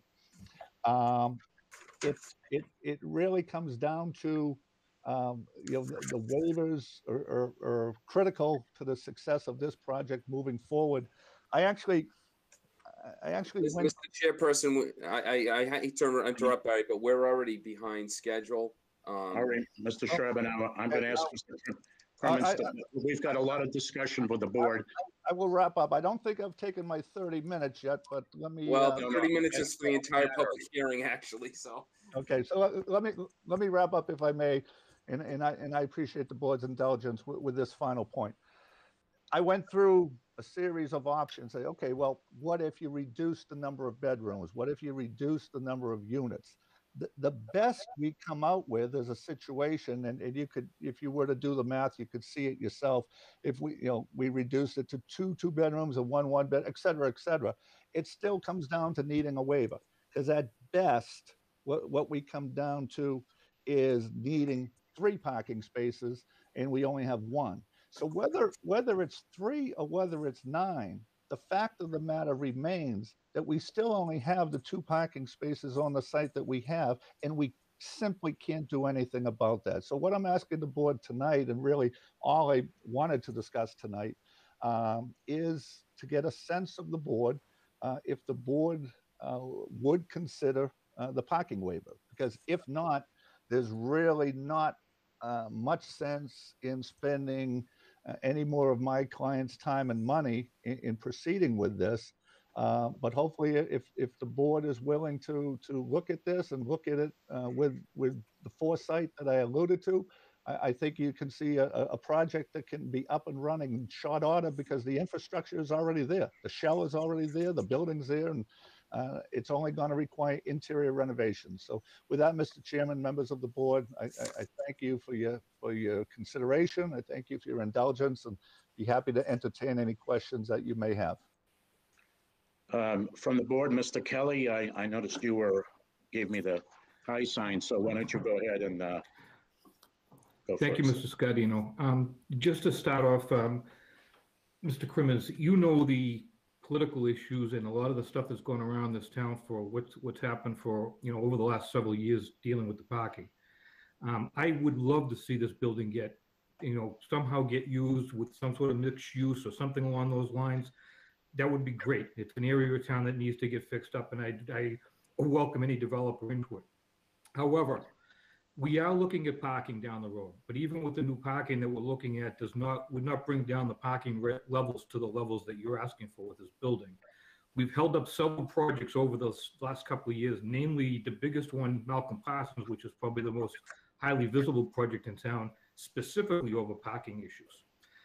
Under the smooth regulations, it gives you the right to be able to get off-site parking for this type of a project. So if you are applying under the smooth, then you could do that off-site parking. So that gives you your option to be able to do that, to pick up the additional parking spaces. I don't believe that we could, as a board, in any way that we've been working with anything, to be able to say that we're going to be able to cut down to 2 parking spaces for the amount of units that you're looking into. So going forward, that hurdle, I don't believe I could honestly vote for in the vein of where we've been going forward with all the other projects in town. I think it would be 100% against what we've done, and also not even in line with what we were asking to do in the future zoning changes. So I really have trouble with that part of the project to be able to go forward with it, and that's where I'm at right now. Could I just respond very quickly? Unfortunately, Sure. Dan, this project is not eligible to go forward under the schmood because of the size of the lot. That's another area that. So that's what I asked. That's why I asked if you were going through under the smooth. So you did mention the smooths. That's why I didn't realize whether you were or you weren't going through under the smooth. So if it's not under the smooth, then you're right. You're into a parking situation. So what is the zoning of this particular lot then? It's still the central business district. And okay. So the parking requirement is still the same. No, I realize that. So I think I think if we were to try to give some sort of a waiver for this project, I think the only way we would walk that line would be for the applicant to try to ask us to get off-site parking, which, we might be able to work along something along those lines. But to say that we're going to waive all of that parking, I don't believe this board could actually do that in the atmosphere, and also with what we're trying to do overall for that downtown area. Mr. Demuse, I'd like to hear from Mr. Demuse, and then if comment on both. We're still on the same subject, Mr. Crimmins, so you'll have plenty of time. Mr. Demuse? Thank you, Mr. Chairman. Years ago, that was America's Restaurant, and cars would park in the train station parking lot because the majority of their business was in the evenings. The area was open. Do we have any kind of resident parking stickers? Because if there were cars, residents that needed to park there, more than likely they're going to park at night and they're going to park on the weekends. Have we looked into that angle to help this parking situation? Because Mr. Demuse, we've asked about that, and as of right now, I don't believe the town has any type of program in place with resident parking stickers. It's actually one of the things that the town has looked at, but I don't think it's actually gone forward with that. Because I think that would be a big plus for something like this, Well, so would voting a bylaw in that reduced the parking. And the problem is that we would be acting almost an abuse of discretion with respect to that. And compounding this issue of parking is the issue, and it's a corollary issue, is I was looking at the plans, and let's look at one of the parking spaces that's been proposed next to the building. Now, it's barely 1 foot off the staircase. That's the parking space that's contiguous to the side of the building. So that's shown as a regulation parking space of 9 feet. Now, most people would park head in, and you couldn't open up your car door with a 1 foot clearance and get out of the car. This all causes another problem because if you try to draw another 9-foot parking space next to it, so if you move that out, you barely have enough room for a plow to get back in there. And I don't know where the snow is going to go from this site, because you've got to clear that out so that the driver who's parking in the back, parallel to the back side of the building, would be able to get out in a snowstorm. And there's no snow storage shown on the plans. So it's a corollary issue with the parking, that because the parking is so challenged, that even the 2 spaces are going to be a problem in the winter. Mr. Crimmins, now if you briefly respond to any of that, you're free to do so. No, I mean, the conditions are the conditions, and there's nothing we can do about them. But unless the board is willing to, entertain the waiver, then this building will continue to sit vacant. That's as I said, we're asking the board to perhaps step outside the box a bit. Take a look at this. It's, you use the analogy to Mr. Conley's project. Mr. Conley owned property on Rose Street where he was able to provide a satellite lot. This individual does not. It's a shame when, all of us who know the downtown area, we hear it all the time. We hear it from the selectmen. We don't have a parking problem in town. We have plenty of parking. But when you look at it on a site-by-site basis such as this, and you try to apply an antiquated bylaw, this is the problem you run up against. And Barry, I think you're hitting the nail on the head, and it's actually one of the things that we're struggling with the downtown zoning that we're trying to recreate, is how much can we reduce the parking and still have it, have the town allow us to be able to do that. And my personal opinion is that we should be able to do a project like this as by right without having these types of issues coming into town. However, there is a lot of resistance in this town to being able to reduce the parking in this area. Why it is, I don't know. I don't disagree. Down in the future, we should be reducing parking because people are going to use less and less vehicles. However, that's not where we are with this town right now. It's not where our zoning bylaw is. I would love to change it, but I can't get it to change that far. I would love to see this building. It's been sitting there for years this way, and this is a perfect type of use for that building. We need to find a way to get the parking to work. I don't see being allowed 2 units, 2 cars of parking for that building. That's what. And Barry, the other thing is, you made a statement that these were going to be, single people living in here. However, you're proposing a bunch of 2-bedroom units. So therefore, that's not single people living in these. Those are 2-bedroom units. You're going to have more than, 2. You have more than 1 person living in it. Okay, but you may have a couple.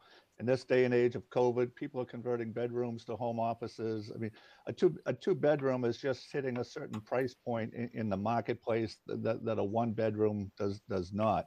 But as far as the question of parking, there isn't a parking problem because there's plenty of parking in the area. The only parking problem is we can't fit the required number of spaces on the site. And why? No, I know that, but you can't. We can't in this town, and it's been very well laid out on past projects, is to use public parking for private development, and that's been a huge issue in this town, and it's been shot down on more than 1 occasion. And I think this board would be remiss to not open our eyes and see that that's what has been the pushback. So to say that we're going to use public parking for private property, for private developers, that's where the issue is. I don't disagree there's parking there, Barry. I'm not arguing that point. The issue is the use of public parking for private work. But this isn't a new development. This is existing non-conforming. I mean, something's got to give somewhere, or else, like Barry says, this property is going to sit vacant, and that doesn't do us any good. No, Paul, you're exactly right. It doesn't do us any good. And I really welcome to what you're saying, but I don't know how to go forward with it the way that we're asking right now. If there's going to be, maybe there's something else we got to come up with. We just got to think about it a little bit. Well, that's why I was leaning towards resident stickers, because when it was a restaurant years ago, people would just park in the train station parking lot, no problem. Because, like I said, it was evenings, weekends, when the right. But the other thing you got to realize too is, if with the way people are working, and Barry made a good point, is people are working from home right now more and more, so these cars aren't going to be just there in the evenings or the weekends, they're going to be there all day long. True, but if it's a, not a substantial amount of cars with resident stickers, I mean, I'm just trying to think outside the box here a little, because this is a tough situation. Mr. Charbonneau would like to speak, so I'm going to let him. Go ahead. Yeah, so to the point of the discussion that's been happening, the draft regulations are about to be rolled out to the public here within the next few weeks or so. We're going to be having a public forum sometime in February, the first one. So to Barry's point and to Dan's point, if the parking regulations as they're currently proposed in the draft regulations are favorably received, I do believe there's a chance that this project, the parking regulations would really help this project quite a bit under the new regulations. The problem we have now is we don't know how people are going to react to these draft regulations. They may react favorably, they may love them, and that would benefit this project quite a bit. Or they may not like them, and we may have to modify them a little bit. So there is a good chance that the new regulations would help a project such as this, but when we can't say that for sure at this point. Thank you, Mr. Charbonneau. And the other thing I would inform Mr. Crimmins of is that Mr. Kelly and myself have spent a great deal of time on these bylaws with respect to dimensional rules. And his point before about not being able to use the schmood because of the lot size under our, what we're looking at right now is changing that minimum because of the inventory that we've reviewed in the square and found out what the average size of the lots are. So that's going to be another issue thrown on the table. So this project would become more feasible with respect to a change in the lot size. So it could come in the SCD, and the footprint is being considered to be in the district that would allow it to be part of the new bylaw area. So I think that the board, in summarizing, the planner, at least myself and Mr. Kelly, and to some extent Mr. Demuse, appear to say that that's probably your best course of action other than securing a long-term parking agreement with an abutter, Mr. Kelly, who owns that big parking lot. And barring that, I can't see, I certainly couldn't vote for a waiver of that magnitude. So, so that being said, Mr. Chairman, I know we don't have the proper voting quorum present tonight. It may be wise to continue this public hearing to a future date, and so we can have the proper voting quorum to continue this discussion. As Mr. Crimmins mentioned, Mr. Garland is allowed to miss one public hearing on this project and still vote at the end. So I think at this point it might be wise to continue it to a future date and continue the discussion. Well, the only thing I can see is that two of us have already, I just want to put things in perspective and not put votes in people's mouths, but I've certainly listened to Mr. Kelly, and I've know what the way I feel about it.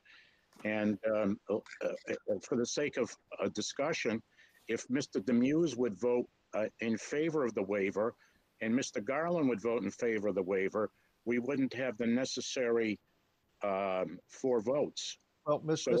Chairman, if I may, before you try to anticipate how folks are going to vote, I think Mr. Charbonneau's suggestion makes sense if we could continue this hearing, because quite frankly, although we did speak to a couple of people in the area, because obviously I recognize what the issue is here. And we pursued avenues to try to see if we could enter into a parking agreement with somebody that may address the issue that the members have mentioned tonight. If we were to be successful in entering into such an agreement that we could bring back to the board, you would still be asked to make the waiver But then presumably, if we have the parking agreement, it would address the concerns, I think, that I've heard tonight from the members. Yes, we had at town meeting, one of the articles was about that, having a signed agreement off-site for parking, which I thought was going to be difficult to get anyway. But if you come here with that, Barry, that changes the whole scenario. Right. So with that, if I may, Mr. Chairman, I request we're not going to resolve this in 2 weeks' time, but in order to keep things on the radar, and since I'm going to be back on the 25th anyways, perhaps we could continue this to the 25th of February. By then, I'm probably going to have a pretty good idea on whether or not we're going to be able to find something. And then, as I said, in the interest of not spending any more of my client's time and money, we'll either have to make a decision to proceed or not to proceed at that point. Mr. Charbonneau, what our keeper of the yeah, right. Yeah, I was just about to mention that, Joe. Thank you. We do want to be careful because now we're continuing everything to the 25th. So now we're kind of overloading the meeting later in the month. I mean, we do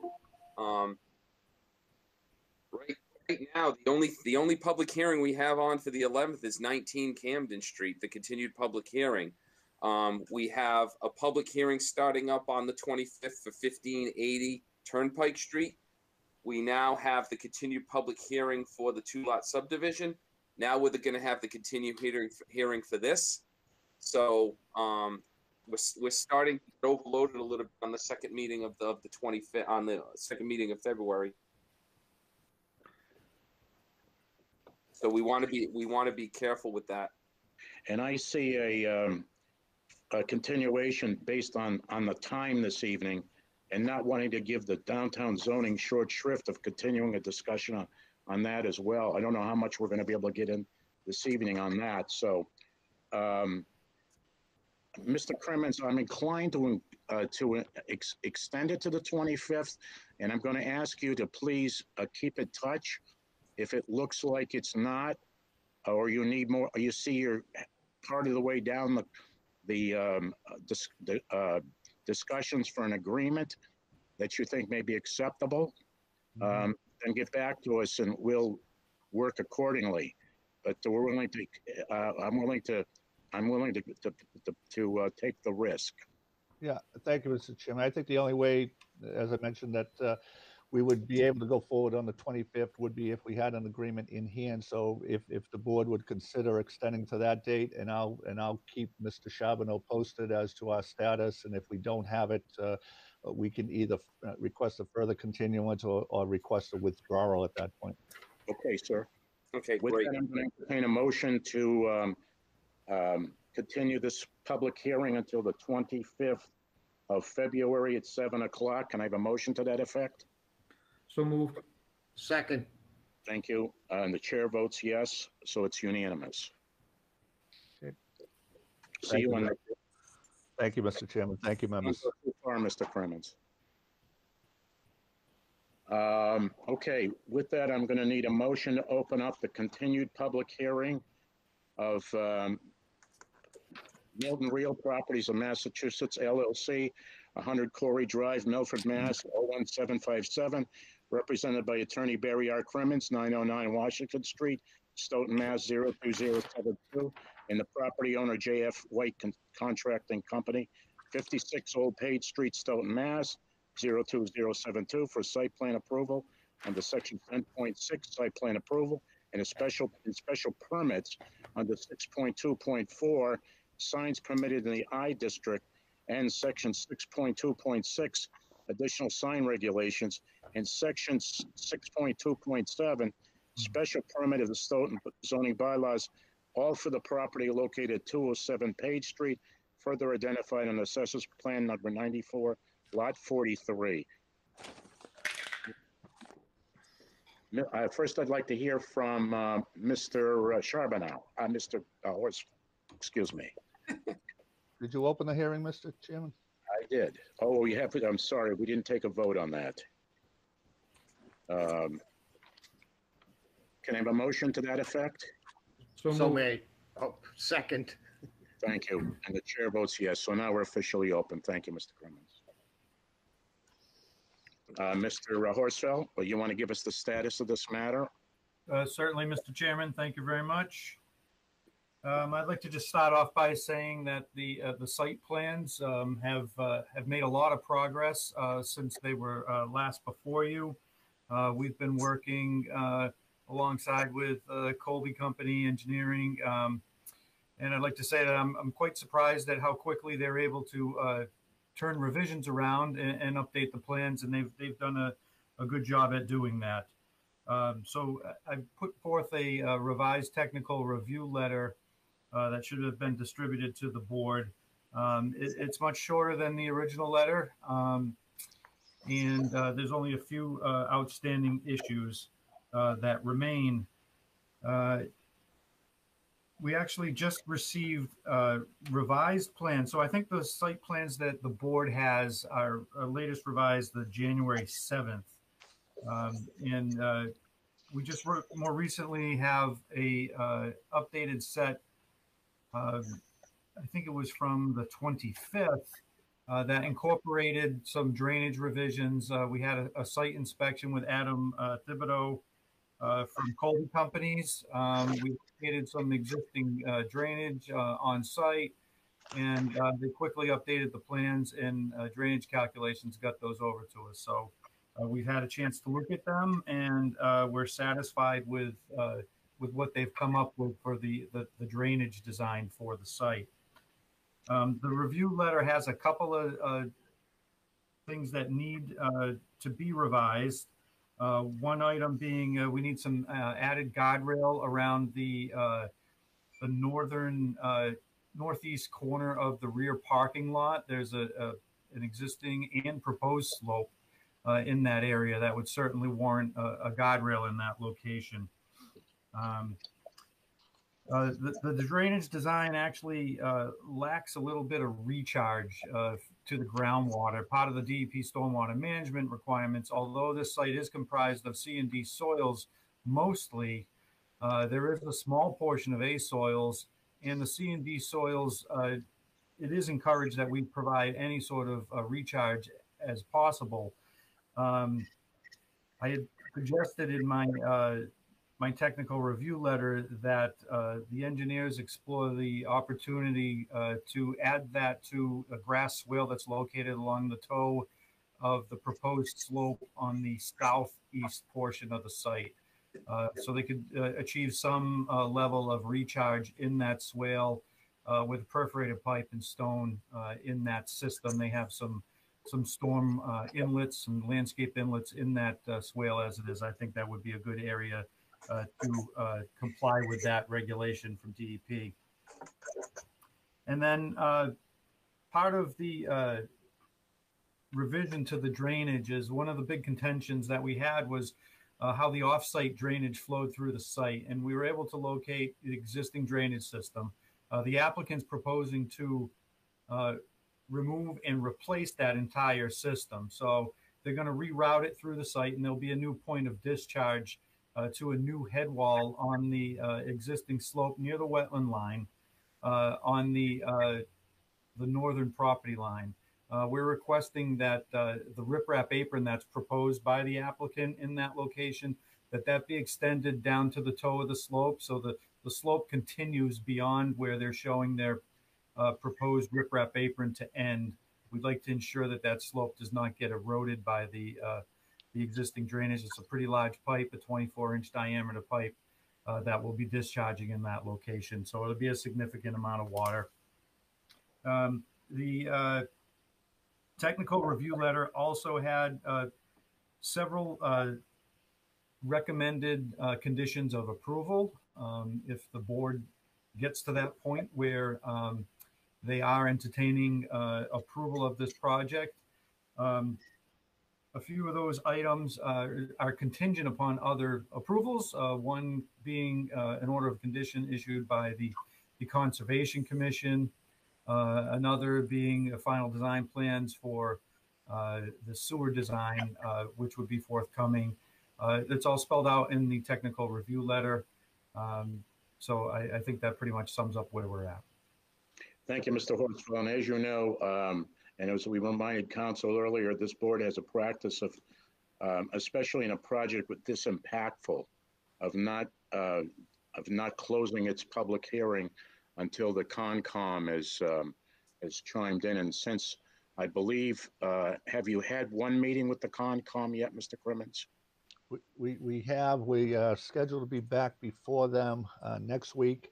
We were supposed to be before them last week, but unfortunately that meeting was canceled at the last minute. So we were not able to present to them last week, but we intend to present to them next week. You know, Go ahead. I just want to mention that, well, two things. One, I'd be remiss if I didn't thank Craig for his efforts in working with us and our engineering team on this. He's been very helpful, as has the rest of the engineering department and Mr. Conlon. We expect to get a rather speedy approval from the Concom, and I'll tell you why. All of this work is buffer zone work. There is no work within the actual wetlands, so we would expect a speedy approval from the Concom, and we would like to, if I may use the expression, as we said, we know we can't close the hearing tonight, but we would like to keep this on a fast track if at all possible. This is a major project. It has a lot of benchmarks in its process that have to be met by us and our client, and it's very important for us to be able to keep this moving forward as expeditiously as possible. As I said, the staff has been great to date. The board has been great in working with us as well. And so with that said, we just want to, the board to keep in mind that we have certain dates we have to meet, and it's very important for us to keep this moving as quickly as possible. Well, I just want to remind you, Mr. Crimmins, that that right now you're looking at I know what you're saying. The board has received a 7-page comment letter from the Concom, and frankly, that knowing the scope of the project could have been started in October, or about the same time that you filed with us. So I want to put this in the proper time perspective here. We're cognizant. I think Mr. Kelly stated the general feeling of the board on this project at the very first hearing. So let's get on with some of the matters that, by the way, are still outstanding. I've said in our meeting with the staff from the applicant about the landscaping issues. I've looked at the recent set of plans, the January 7th plans. I asked for taller trees and more robust shrubbery. I mentioned that, and I still see the plans are reflecting miniature trees, given the scope of this project. Just to give some perspective, the Malcolm Parsons parking lot has trees 10 to 12 feet tall, and there's no structures there. Here we have a 6-acre parcel with a 2+ story building, and we see trees that are 6 to 8 feet tall. And I've said this more than once, and I'm a little disappointed not to see that change on this set of plans. Now, in addition to that, Mr. Charbonneau and I made a site visit the other day to look at the, as you recall, I raised the question of the tree cutting along and the natural buffer along the side of the abutter at 245 Page Street. And I was going to ask Mr. Charbonneau to put that part of the plan that shows the swale, the driveway, as well as the abutter, that page of the plan up. Hold on, Joe, let me pull that up. Sure. So you can continue talking. It's going to take me a minute to find it. Yeah, we looked at the site, and we're happy to see that you're going to remove that fence on Page Street, so that you have a direct sight of view to the equipment. But in that corner, where on the other side of the driveway, there is a rusty, rambling chain link fence with rotted wood slats in it that faces the abutter. And that combined with, I think there's 3 or 4 trees that were added, but I don't see at one point the swale of the driveway almost touches the corner of the property. And so we're going to request a PVC fence that goes on the abutter side. That's not quite the plan I'm looking for, Mr. Charbonneau. Okay, which one are you looking for, Joe? The one with the driveway that shows the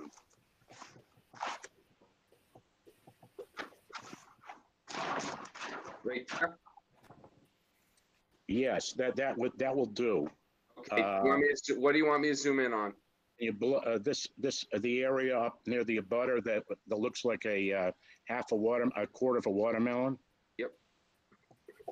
Okay.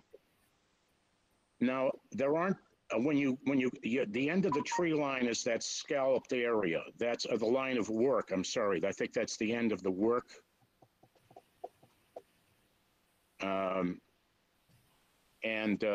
But what's left really as far as a natural buffer is scrub. There are a few trees in there that look like they're going to go. Yeah, see the area up near the corner of the property, the 90? That's pretty close up in there. And I can't see there's not going to be any natural buffer at that point.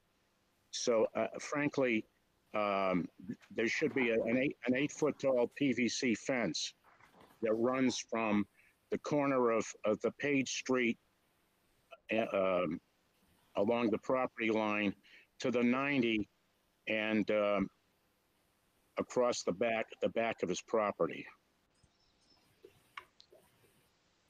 I don't see much natural buffer being left with respect to the construction of that driveway. So those are the points. Those are the 2 points. And in addition, I mentioned that the only color I see is, I believe, blue. There's some blue shrubbery. And I think that some of those trees could be at least a red-leafed type tree to spec out so that we get some color on that site other than just green. And those are my comments. Anybody else from the board want to pipe in? So, I'm sorry. So going back to the last meeting we had, Mr. Crimmins, we spoke about the sign heights around going along 24, and you were going to get us an average or what other signs would we've got approved in Stoughton along that area. Has any of that come up? Yes, I provided that. Actually, hold on, Barry. Let me pull that up. Does it come in? When did that come in, Mr. Charbonneau? I'm going to have to look. Hold on. I can answer Mr. Kelly's question. It's a simple enough question. Yeah, go ahead. Sorry, I'm having trouble finding that. I think that came in within the last couple of days. Oh, there it is. It came in yesterday. Okay, well, we'd asked for all this material in at least a week beforehand, so. You asked me to provide information on the height of the target sign, and it's a very simple. We said all the signs along that area. No, you didn't. Yes, we did. You asked for the target sign, but I can provide the information on the target sign and the BJ sign, both of which I was involved with. The height of the target sign is 127 feet. It got a variance of 97 feet. The surface area of that sign is 1,024 square feet. It got a variance of 874 feet. By contrast, our sign is only 60 feet and only has a surface area of 144 square feet. The sign across the street at BJ's that I was also involved with, that got a variance several years ago for the height, a variance of 50 feet for a total height of 80 feet, as well as some other variances relative to setbacks that aren't really germane to this. So our sign, by comparison, is considerably smaller and considerably lower than the other signs in that area.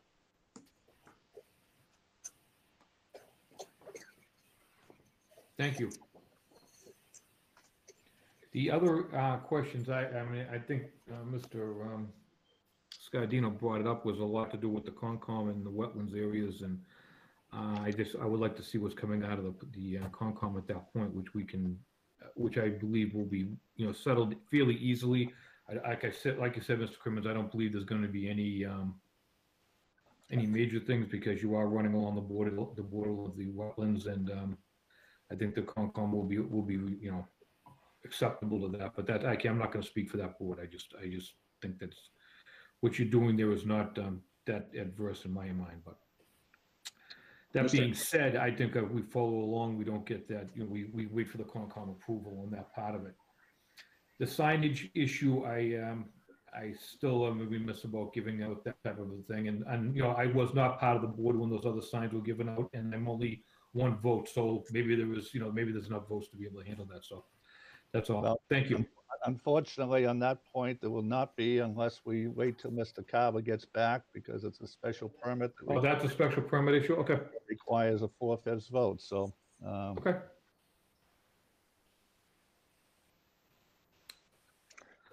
With that, what's the date of your next Concom hearing, Mr. Crimmins? That would be next week, Mr. Chairman, February 4th. So I think if the board is looking at a continuation of tonight's hearing, we would request that we be continued to the meeting of February 25th. That way we will have had 2 more opportunities, if necessary, to be in front of the Concom, at which point we well anticipate that we will have finished with the Concom by then, and then could come back to this board. But before you do, and I would like to just make sure we have all the concerns of this board down so that we can address them between now and the next meeting. In the interim, you're free to contact Mr. Charbonneau, and if you want some sort of a heads up as to where you are with the changes, I'd be happy to look at something in the interim. Well, what I mean is, you mentioned, I believe, 2 items, one relative to landscaping, another relative to a fence along the abutters property. And then Mr. Kelly voiced his concern about the height of the sign. I don't know if either of you two or Mr. Demuse have any other comments that you'd like to make, that you would like us to address between now and the next meeting, other than the comments in Mr. Horsfall's technical review memo. I have no further comments. Okay, I think you have the panoply of issues, Mr. Crimmins. So we're just down from the board members. We're just down to those 2 items from the chairman and Mr. Kelly's concern about the sign waivers. Is that correct? That's my understanding, but I may be incorrect. And obviously, Mr. Garland may have other questions or concerns, but I just want to make sure we walk away from tonight's meeting with a clear understanding about what the board is asking us to do. So, Mr. Chairman, if I may ask, in the meantime, since the next public hearing is approximately 1 month away, and there's a chance that they may be completed with the Conservation Commission, does the board authorize me to begin working on a decision on this project at this point? I still think I'd like to be optimistic, but again, if we were further along here, the concerns I have is that, there's, as Mr. Horsfall says, there's a few things here and there with his situation, and I had wished that the landscaping was further along, since we've had several meetings about this particular issue. So I think that we have to play this one by ear and see what comes in, what communications are sent to the planning department from the applicant. And we can always, that's not since we have to vote the decision, you can always prepare something and it can always be added to or changed at the time of which we're going to render that. So you can guide your actions accordingly. And we appreciate that offer by Mr. Charbonneau, and that's part of the reason I asked the question I asked, that I think that our understanding is, as long as we address the comments in Mr. Horsfall's memo, as well as the comments made by the members tonight, that in a draft decision reflects that, then so long as we provide that necessary information to the board, I would hope and think that the board would be in a position to vote on an approval at that meeting on February 25th. And Mr. Crimmins, just so I understand, the only special permit you're asking for has to do with the sign regulations, correct? Correct. Site plan approval is. Site plan approval is just regular, but the only special permit is the sign regulations. Correct. And really, the sign regulation has to do with both size and the height of the billboard sign.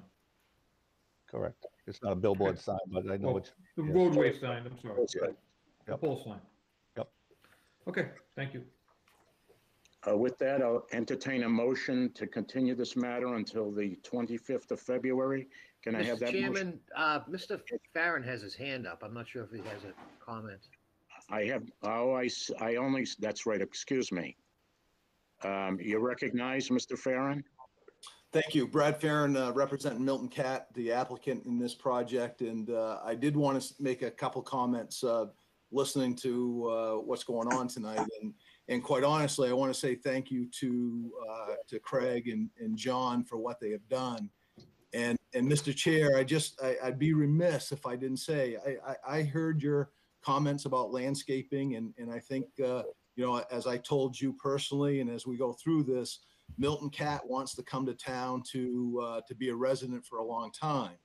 I think it's also fair to recognize that this project is addressing, this storm drainage system that Craig mentioned that we found, and I got $250,000 storm drainage piece that we're willing to pick up and clean up on the town's behalf. And we're talking about easements and other things that folks have known has been an issue for a long time, and it hasn't been addressed.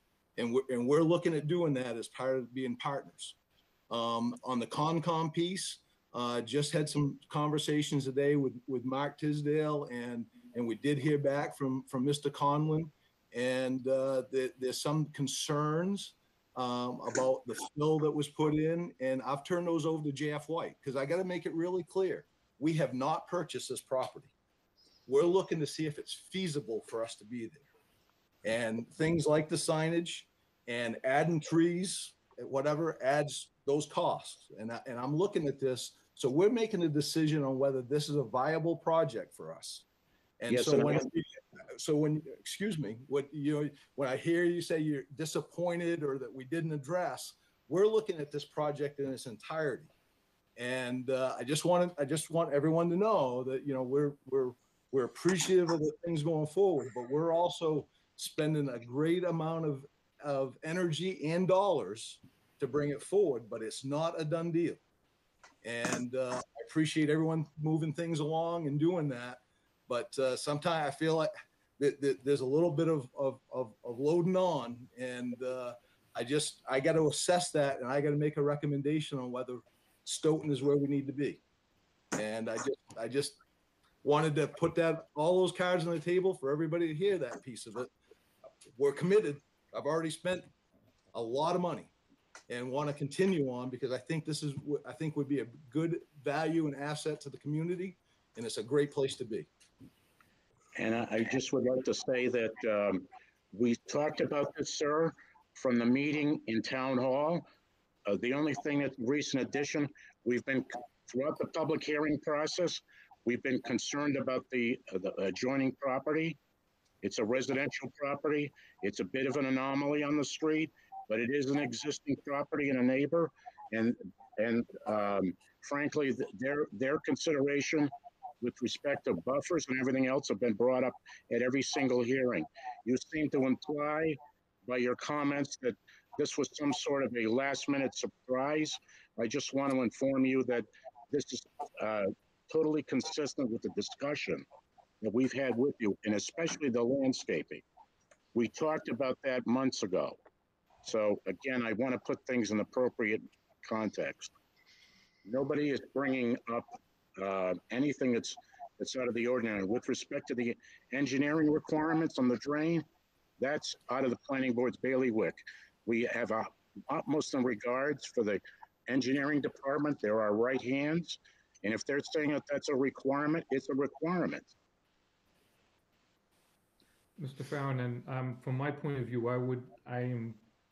love you to be in that property. I think it's a great fit for that area. I think it's a great fit for you to be there. I would love to be able to partner with you in town. The only issue that I have is the signage issue along 24, and that just happens to be just a visual thing that we have an area we're building up, and we continue to keep adding signs. It just becomes who's going to have the biggest sign and the more advertising, and it just goes on and on as to how much variance we can give. And that's just, again, I'm one person speaking from the board. It doesn't mean I'm going to reject it. I want to hear all sides, but I do need to be open and let my feelings be, because there is a lot of issues with signage in this town and in this whole area, especially that stretch of 24. It's popping up more and more with these signs, and it's just becoming more of an issue. That's why I'm bringing it up, and I'm bringing it as a part. You're asking for something, it's not like you're asking for something that's by right. You're asking for a variance. So we're not piling something on you. You're asking us, and obviously we've got to be able to a little bit give and take. So this is not anything to do against you or against your project. We want the project here. I think like you've seen, a lot of the people in town and all the town staff are working with you to get that to your end. Unfortunately, if you're saying you're spending $250,000 more on a drainage issue, I don't know what that whole issue is. I haven't been involved in it, so I can't speak to it. And maybe that's something that has to get worked out. I don't know, but if that's what's to make and break of the project, I can't imagine the pole signs are make and break. But I can understand $250,000 in drainage may be an issue. So that's something you'd have to look at. And I don't think we added anywhere near that kind of cost with respect to the requests that are made by the planning board. And it is an $8 million project. I'm sure it's $8.25 million as of your comment. But anyway, that's we're just, again, putting things in perspective. I'd like to just point out that drainage it's an existing condition of the site. That drainage flows through that site. We have to do something with it. It's not something the engineering department imposed on this applicant. It's an existing condition that needs to be dealt with. Understood, Craig, but I'm saying that's part of it. And we want to take care of it. Right, and we appreciate the manner that you've gone about it, but I just wanted to be clear that it's not something that we threw on your lap. It's something that was there. Okay, with that, I think we're at the stage where we're taking a vote for the continuance to February 25th at 7 o'clock. I need a motion to that effect. So moved. Second. Thank you. Chair votes yes. So we are unanimous. We'll see you on the 25th of February. Thank you. Thank you very much.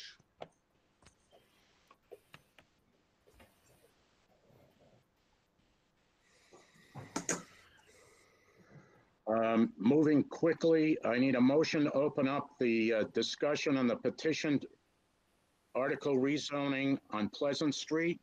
I have a motion to that effect. So moved. Second. Chair votes yes. All in favor, will we? I see Mr. Waluka, I believe. Joe, could I speak before you begin on this? Go ahead, Mr. Shrubble. Yeah, just something quickly. We have allocated 30 minutes for this agenda item, and reflective of a previous comment made, this 30 minutes is not entirely for a presentation. This 30 minutes is for a presentation and discussion. It's not for 30 minutes is not allocated for one person. So if we could please keep that in mind, and we are running about a half hour behind on our agenda. So if we could please keep this moving, that would be appreciated. And I just want to also indicate to everybody that's here for the hearing that this is not the end of the public input to the planning board. So the way I'd like to conduct this evening is after Mr. Waluka gives his presentation on behalf of Mr. Kelly and the development team, we will open it up to the public, and the board will take in consideration and under advisement the comments received from the public with respect to this, and we'll be making a decision much further down the road. So with that, I'm going to turn it over to Mr. Waluka. Thank you, Mr. Chairman and the board. For the record, I'm David Waluka, Waluka Real Estate in Sharon, and I'm here on behalf of the landowners, Peach Orchard Park LLC.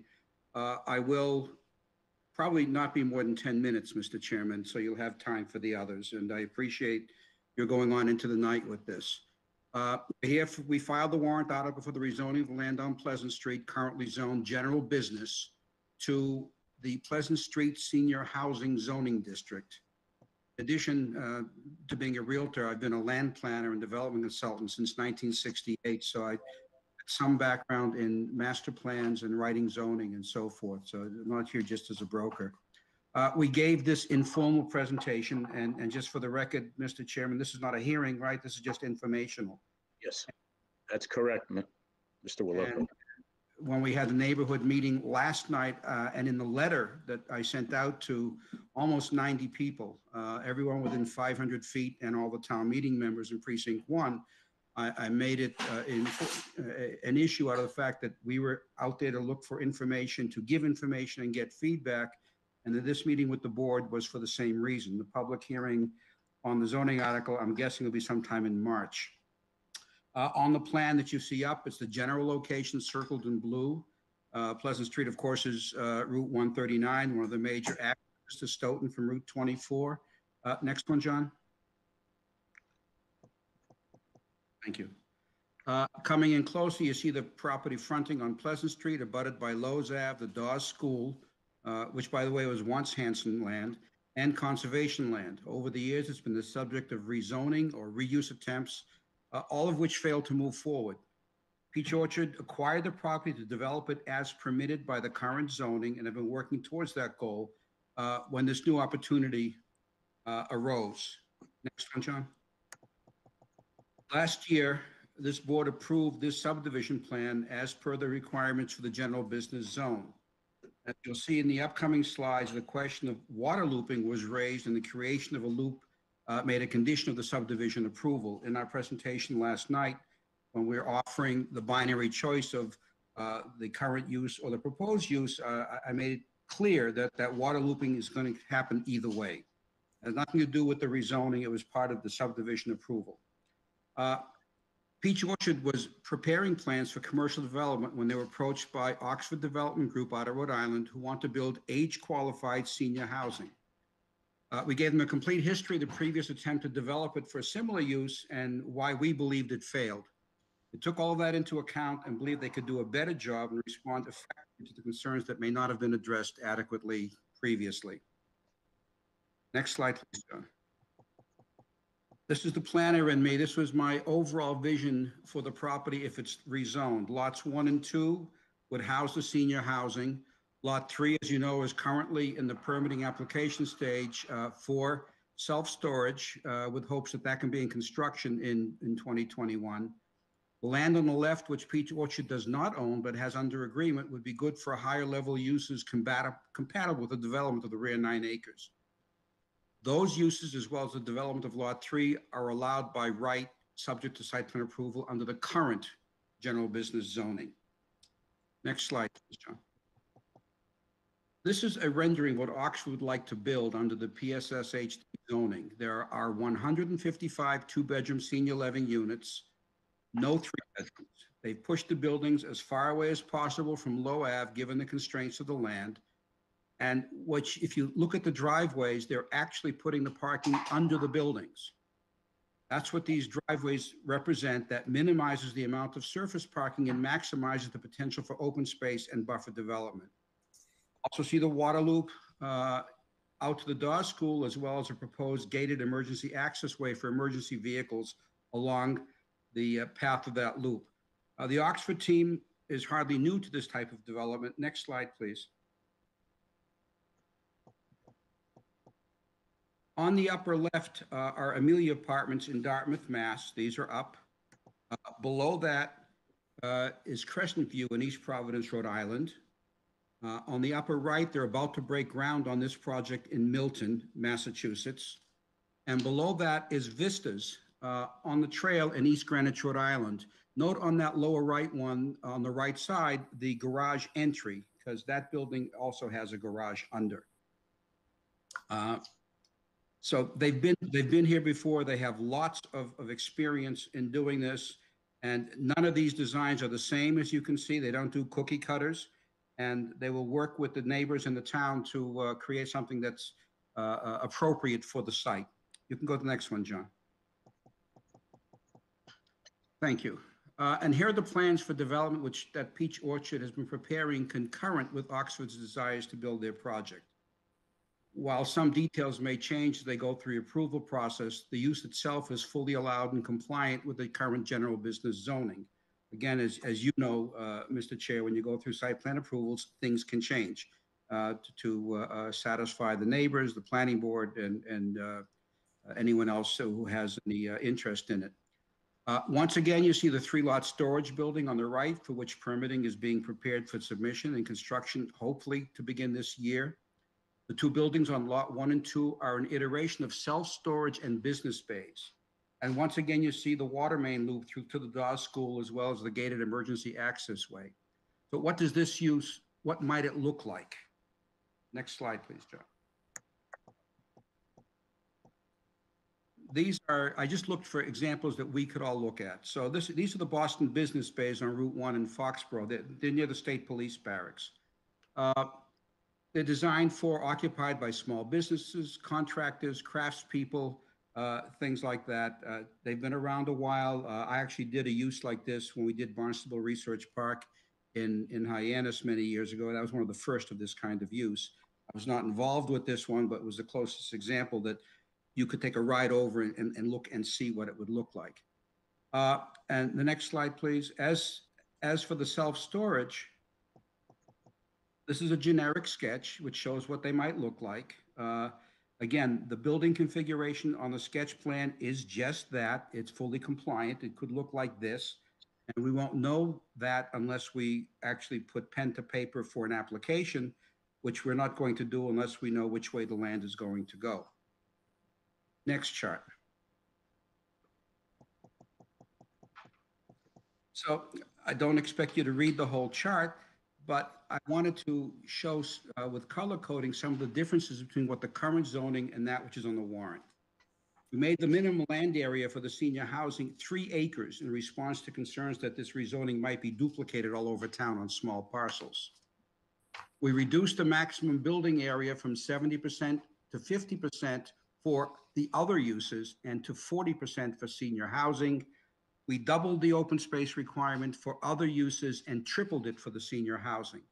So I think we've addressed the concerns and can come together with a really good looking project. And all of these criteria are much better for the land and for the abutters than what is currently allowed under the GB zone. Next slide, please. And this is one where I tried to make the case last night for the neighbors, and I don't have to reiterate it for this board because you're in charge of it. The rezoning does not give us the permission to build this project or any other. The rezoning gives us the permission to apply for permission to build, subject to 13 pages of conditions under the site plan approval. So it's up to this board and the abutters to make this thing look the way it's supposed to look. One question was asked last night, Mr. Chairman, about things that are not covered by zoning. Someone asked, well, what if we get the zoning, you decide to do something else?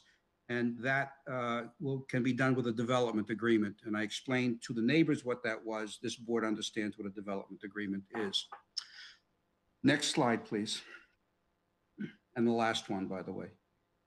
So it's up to you as abutters and the town meeting members and the rest of the town to make a choice as to which you prefer. This is binary, what is proposed versus what is currently allowed. We believe that no matter what criteria you use as a measure, the senior housing proposal is far better for the town than this by right development. We believe it's better for the neighbors because it provides much better opportunities for visual barriers, distances from buildings. As you can see in very small type on both of them, that we've actually measured the distances from each of the homes that are directly abut to the developed portions of each alternative. They're too small to read, and I'm going to make a chart up for the neighbors to show them what those are. We believe it's far better financially and have commissioned a fiscal impact study from a consultant who specializes in these.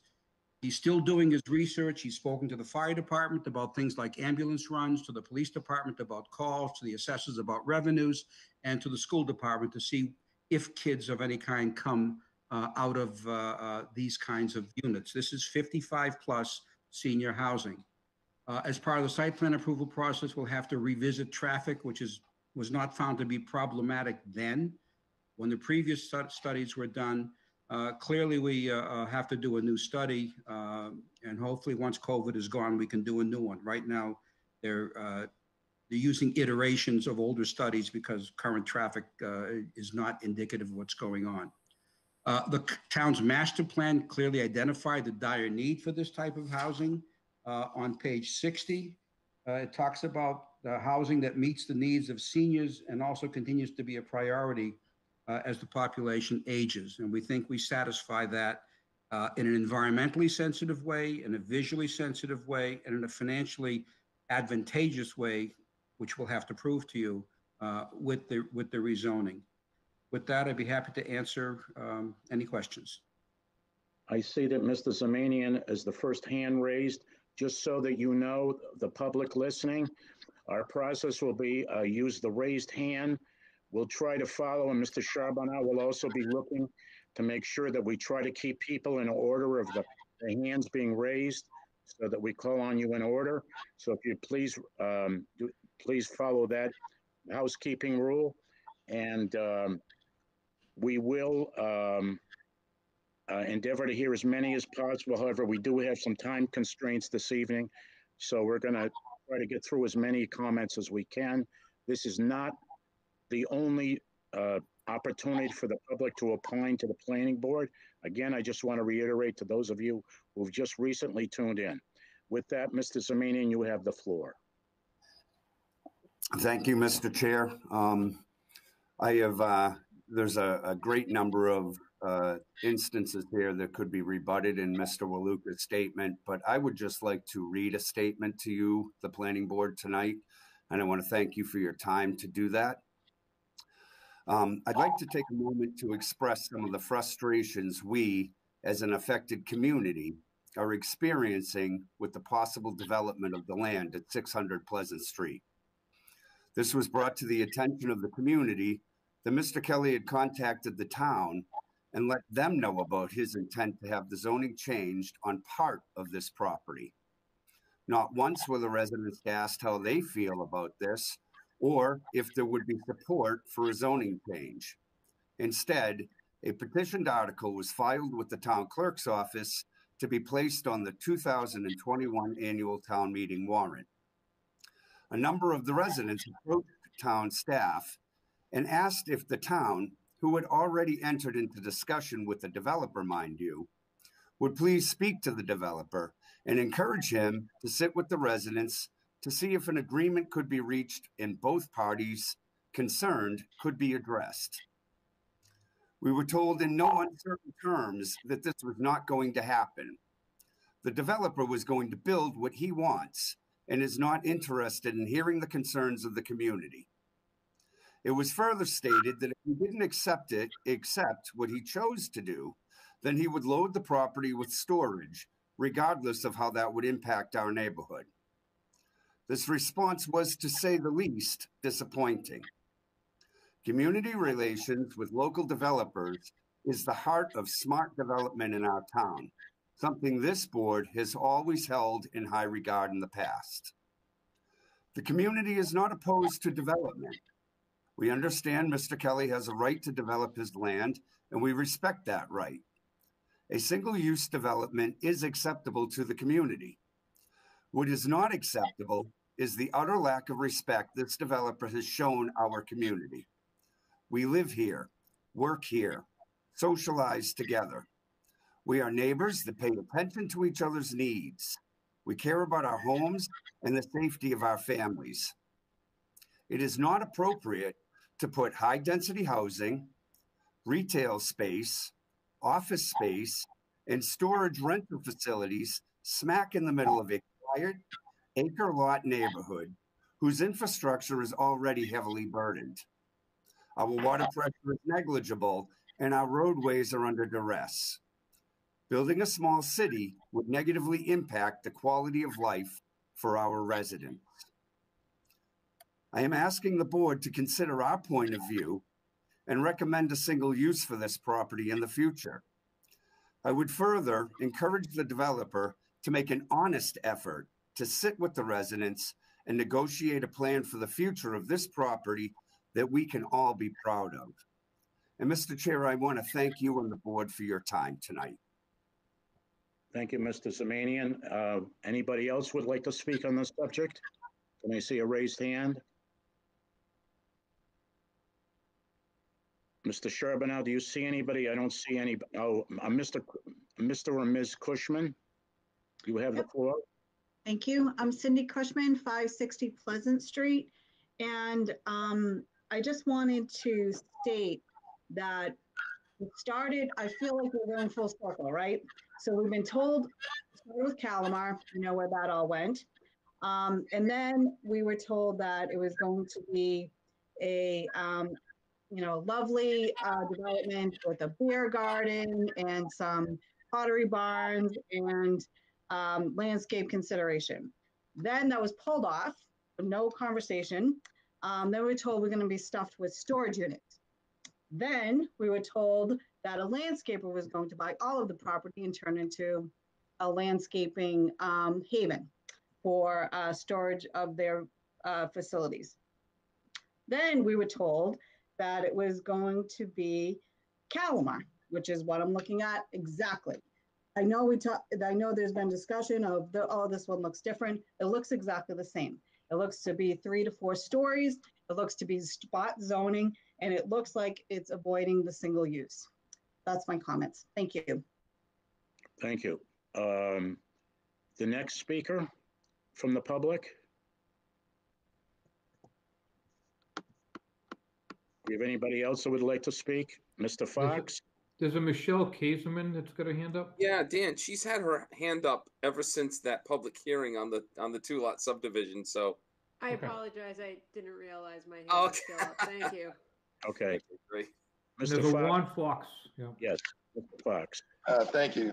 I've always thought that zoning is supposed to drive projects and construction, not the other way around.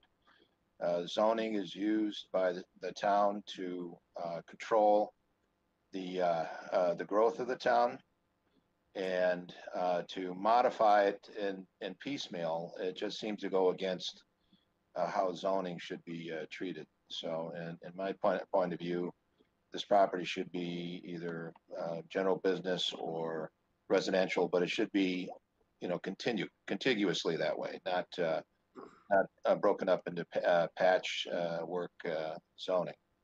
Thank you. Anybody else? Again, we're looking for raised hands, or we have. It looks like another dozen people that are on the phone call on the meeting. So I don't know if anybody else would like to speak.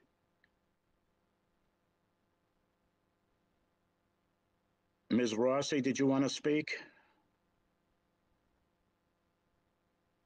Anybody else before we just close tonight's discussion?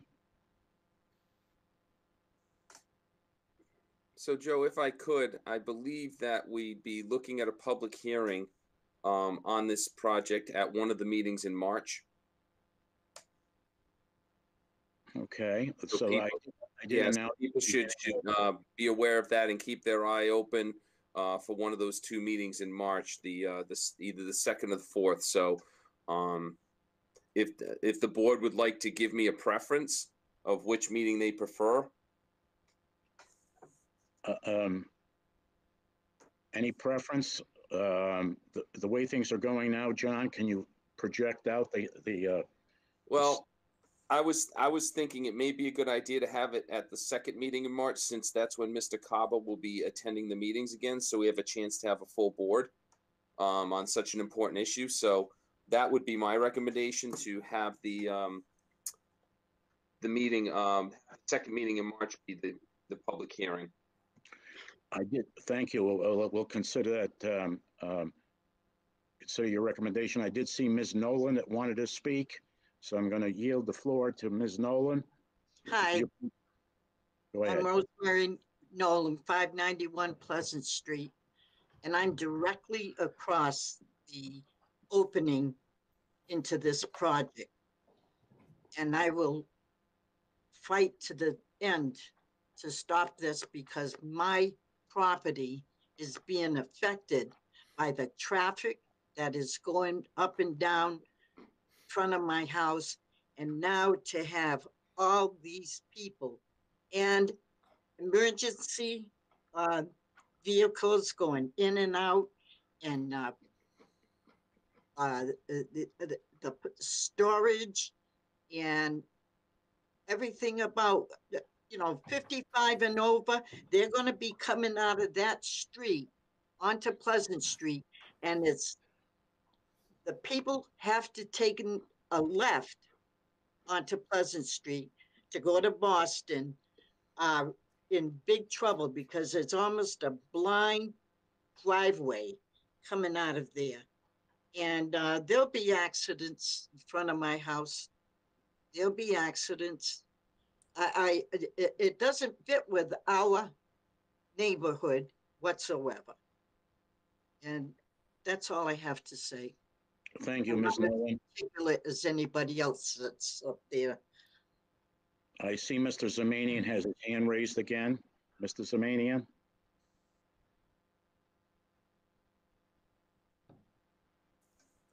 Mark, unmute yourself, please. Sorry about that. Mr. Chair, thank you for acknowledging me. I'm actually speaking on behalf of Rick and Joan Westover, who live on Low Avenue. They had a number of very serious concerns about this and brought this to my attention, asked if I would be kind enough to bring it up to you. They are concerned about blasting. This is a largely ledge-bound area, which obviously brings concerns about how you're going to get underground parking there. But as I said, I would keep my comments more general tonight and keep those sorts of comments for a continued hearing, an actual public hearing. But she is concerned about the damage that will be done to her house through the blasting. She's lived here all her life, as a matter of fact. I believe this was her parents' house, Joan's parents' house. And, frankly, this has been, forest land for her since her birth. But one of a couple of concerns she is additionally had was the water pressure issue that we experience here in this neighborhood. Looping the system is not going to improve our water pressure, but adding large amounts of buildings, or whether they be storage or residential, would be inconsequential because it would still dramatically impact what little water pressure we already have. So she's concerned about blasting, she's concerned about water pressure, and she's also concerned about how they think they're going to bring a roadway out through the school. She happens to be a teacher and is deeply concerned about the children at the Dawes School and kind of dangers that could bring to those children. And as I say, this was on behalf of somebody who is having technical difficulties with their computer. And I thank you for your indulgence, Mr. Chair. Thank you. Given the, I'm going to, if I give you give the public one more chance this evening to talk. Otherwise, we'll probably be looking at a public hearing, according to Mr. Charbonneau, on the 25th of March. So this won't be your last point. And the net result, Juan Fox, is that you that have your hand raised? Yes, I just want to add an additional a question to ask Mr. LaRucca.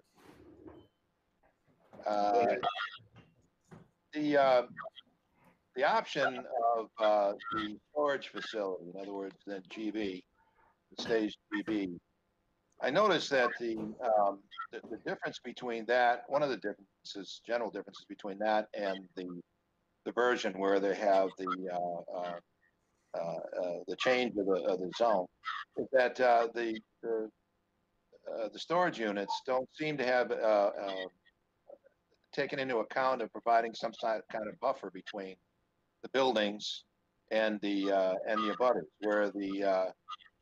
where the one for the 55 and older has. And what I wanted to know is, why was the 55 and older that consideration taken in, but was not taken in this design for the storage facility? May I respond, Mr. Chair? Yes, you may have the floor now, Mr. Luca. Thank you. First of all, I want to thank you and the board, and we do intend, we've taken all these into account, making notes, and there will be further meetings with the neighborhood before the next public hearing. The response to the last question was, both plans are zoning compliant. The lower plan is what the zoning requires. The upper plan is what the zoning is proposing, a much bigger buffer. But if you look at the lower plan, that buffer is indeed smaller because that's what's required. When we go through site plan review on the lower plan, if the upper plan fails, then things about additional buffers and fencing will come up during the site plan review process. But this is what the general business zone, the existing zoning, requires and allows. That's why it's the way it is. Anything else, Mr. Waluka? No, again, I want to thank you for the time. I know the hour is late, and we will be reaching out once. We only had 14 people show up last night, the neighborhood meeting. We sent out 90 invitations to the abutters and town meeting members from Precinct 1. We're going to do it again in the next few weeks, and we'll have more information. We'll have information about water pressure. We'll have information about the economics and all that, and we'll present it to the neighbors. We want them to, we've reached out when we had something to say, and we'll continue to do that. And I look forward to hearing from everybody as well. I've had several reach out to me. We've had conversations and have explained some things and heard some things and made some changes based on that. So it's a process, and we'll patiently get through it. So thank you again, Mr. Chair. Mr. Scardina, can I say something? Yes, Mr. Fox, very briefly. Very briefly. In returning to Mr. Waluka, the letter that he sent out, the link was fairly illegible when it looked at the characters that were in lowercase. I's, it could have been J's, and back and forth. A lot of people probably tried to do it and typed in it as they saw it, but didn't connect. So you may have sent out lots of letters, but the link that you showed on there was a substandard way of showing the characters needed to create the link. And I had to go through three iterations to get to actually be able to get onto the link last night. So I know a lot of people wouldn't bother to go through that effort. So I just want to let you know that there was a flaw in what you did in the letter for the thing last night. I appreciate that. I'll use a bolder type on the next letter. This is the first I heard of that particular problem, and I'll make sure that the letter, normally you do Zoom meetings by email, since I don't have your email addresses, so I had to do it with a snail mail, as they say. But I will make it bolder and much easier to read next time, and thank you for the comment. And please do not have it underlined. That was the big problem. The underline covered over whatever character might have a bottom portion of characters that dipped down that low. That happens automatically when you put a link in, and so I'll have to put it in by hand and take out the underline. I understand that. And again, thank you for that. With that, we'll see you and anybody else on the 25th of March, according to Mr. Charbonneau.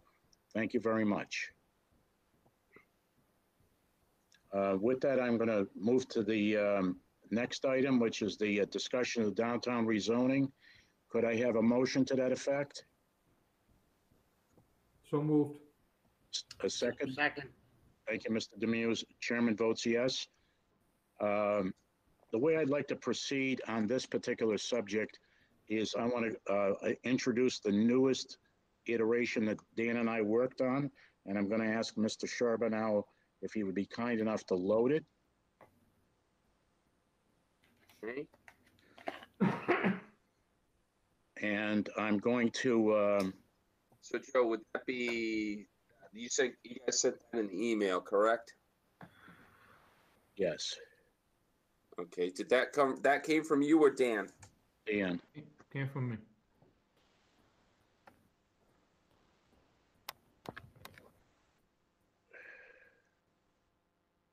There we go. 12:30.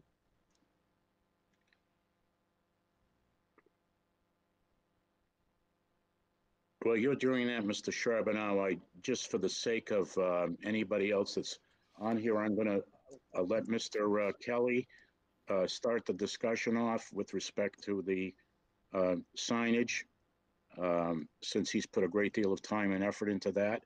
The two of us met, but Mr. Kelly's done some work offline, and we've had some telephone conferences. So with that, I'm going to give him the opportunity to explain it to Paul, since he's the only other member that's here tonight. So what we've done at this point in time, the way that the zoning bylaw had been presented up until this point was that it was referencing the existing signage bylaw in town. However, we didn't exist. A CBD district did not exist, so there was nothing in the zoning bylaw that would allow any type of signage. So what we've done is we've taken the zoning signage, and I've just basically put some definitions and created new signs areas for the new SCD district. So when Mr. Chabana was able to get that up, we'll be able to see what it exactly what I had done. But basically, I've given different areas of the CBD, because we have a flex zone, we have the transition zone, we have the core zone. Each of those areas have their own signage, and what is allowed in each area, not only by sign but by the number of signs. I've also gone into length about the description of the different types of signs that are going to be allowed in that area, and what the process is to be able to obtain signage for those areas. So it's really a revamp of the entire signage bylaw, but it only adheres to the central business district, and the size of the signage and everything else does not take into account anything else other than the central business district. So, but that's what I put together at this point in time. So if we start out at the beginning, as Mr. Chabana has put it up now, there's a general section which explains about the signs and what's going on, purpose and intent.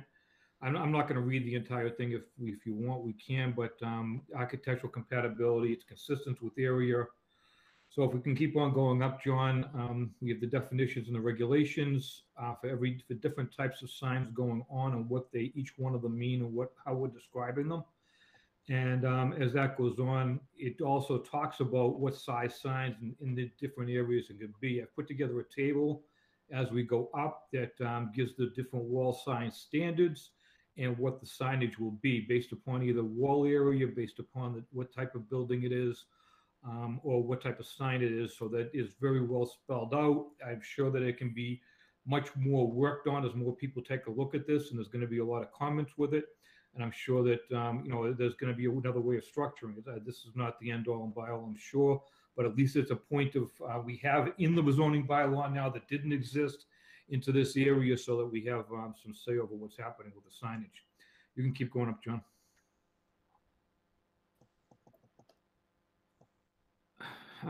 We also talk about temporary signs and the lighting of the signs, which will be, very important in downtown. We have a lot of areas down there. We get some, temporary signs that are just all over the place and no consistency with what's going on. So we've tried to limit that and try to get into an area that's consistent for the temporary signage, and that it can be controlled in that area. This is different than everything else in town because it's going to be its own zone. It's got different size buildings. It's got different criteria for lot lines, so it really doesn't fit into any other zoning. So we felt the best way to do this would be to get this together in this type of a package. Do you have any questions from anybody right now, Paul, Joe? I read it over today. You really did a good job with this. Thank you, Paul. And what I appreciate about it, Dan, is I've talked to Joe and you about this, and as we've gone through the downtown rezoning, I've tried to be very sensitive. To, the fact that this is going to be a very complicated bylaw amendment to begin with, just with redoing the regulations. So the signs are definitely something that need to be done. I appreciate the fact that it's being kept simple, because one thing we don't want is to have one aspect of this, whether it be boundaries or signage or whatever, really overwhelming people and having it risk confusing people too much, and people not voting for the overall bylaw. So I appreciate and like the fact that it's been kept very simple, and I think that's key.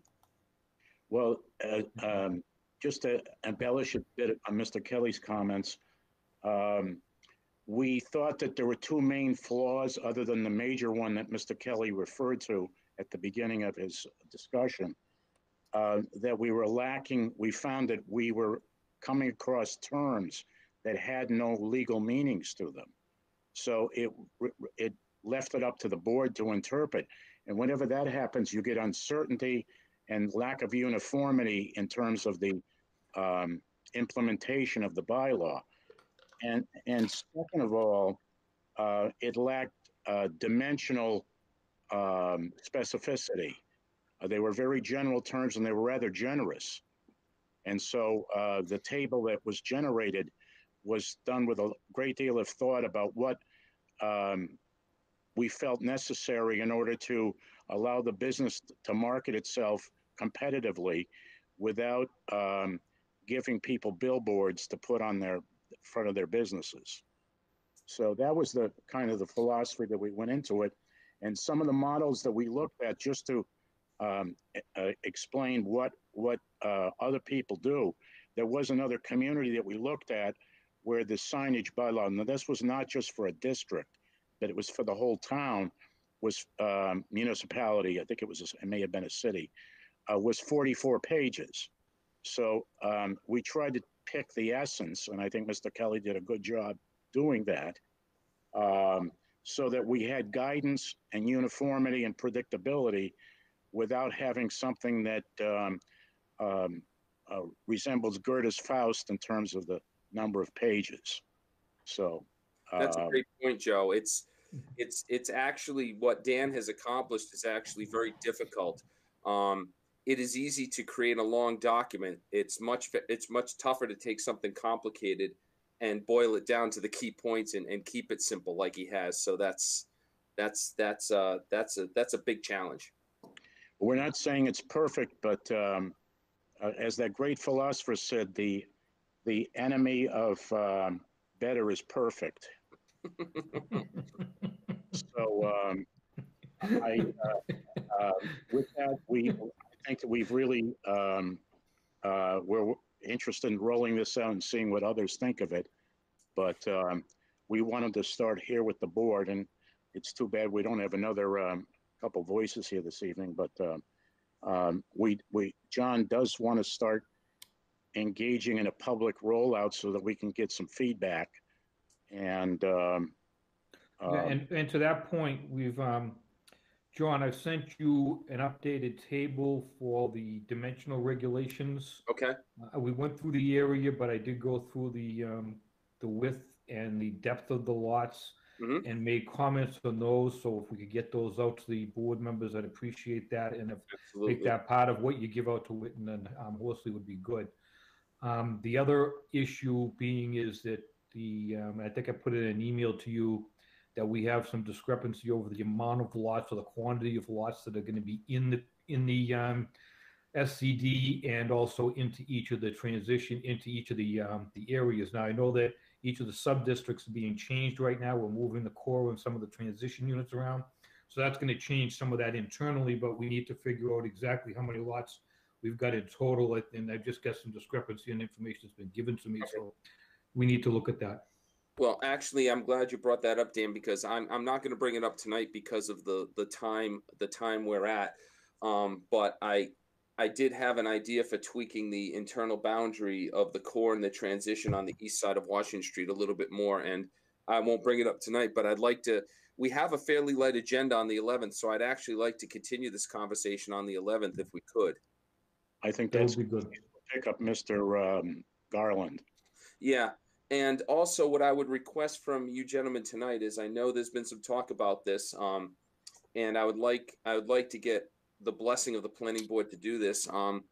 It's clear that we have some things to iron out. We haven't rolled this out to the public yet, and we need to do that. And the warrant closes, I believe, on Tuesday. So, with the board's permission, I would like to prepare a letter to the selectmen from the board and my office, respectively requesting that this warrant article be withdrawn from the spring town meeting and pushed back to a special town meeting in the fall. So I know I've talked about this with Dan and Joe, and I think we're on the same page with this, that we're close, but there's still a couple of unfinished items, and I just don't think we're going to be able to get those items ironed out and get proper outreach to the public before a spring town meeting. Paul, how do you feel about that? Yeah, I'm just starting to get involved with this, and yeah, I don't have an issue with that. I will just to share something with you, and to some extent, Mr. Kelly as well. He had an experience with respect to the amendment. I think it's 2 falls ago, when we were doing the off-site parking bylaw. But something as comprehensive as this, and going back to my experience with when we redid the whole bylaw in 2015, we slowly moved it out. We started with the super stakeholders, which are usually the zoning attorneys and some contractors that are active in the town. And then we moved it out there to we kept moving it out further and further to get more and more input into it.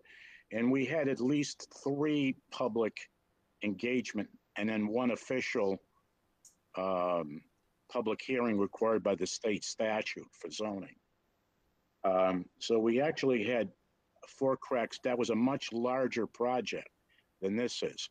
But this is also a project with 800 people opined on it in a survey, an online survey, which is a record for Stoughton in terms of planning engagement. So I would suggest that having the more public engagement, the more likelihood that the article will pass. Yeah, I Just agree. Perspective on strategy. Great. As much as I want to get this downtown zoning changed, I don't disagree with, this is not ready to turn out at 100%, and I do believe we do need some public input into what we're doing, so that's it's important. Excellent, thank you. And given the track record and the comments during town meeting when we've tried to deal with this on a piece-by-piece basis, the appetite seems to be for a comprehensive project, which I believe I can certainly say with the addition of the signage that I think we're at that point. And again, I would say that it stands a much better chance of passing. And at least my feeling, and I think that it's shared by others, that we're not likely to bring this up again next year. So if this doesn't wet the whistle and satisfy the appetite of town meeting, it's not likely to be brought up again for some time. So we really try to we have one chance. It's like that guy that lost his Bitcoin user ID. Couldn't remember his password. He's got 2 more tries. In this case, we have 1 before you lose it. You lose the 250 million. Okay, great. So I'll prepare that letter and I will submit it to the selectmen before Tuesday. Thank you, John. We have 1 more item of business, and that's the minutes of October 22nd. Yeah, Joe, that's a real simple one. I don't even have to pull it up. I sent out the draft. That was the meeting that both Karen and I did not attend. I happened to be on vacation during that time, but I understand that was a long-range planning meeting only, and there were technical difficulties, both with SMAC and also with, I guess, Dan or Joe trying to record it. So the meeting was aborted fairly quickly. So that's simply what the minutes state, is that the meeting was called to order and aborted shortly thereafter. So there's really not much to these minutes, just stating that it was aborted because of technical difficulties. With that, I'll entertain a motion to approve those minutes. So moved. Second. I'm going to amend that. Sorry, guys. I'm going to amend that to say that, oh, that's all right. We can do it this way. It's not a decision. And I vote yes. So that's unanimous approval. Excellent. And with that, I'm going to ask for that famous favorite motion. Somebody will move to adjourn this meeting to the Motion to adjourn. 11th of February at 7 o'clock. And I say yes. With that, I wish you all good night on behalf of the Stoughton Planning Board.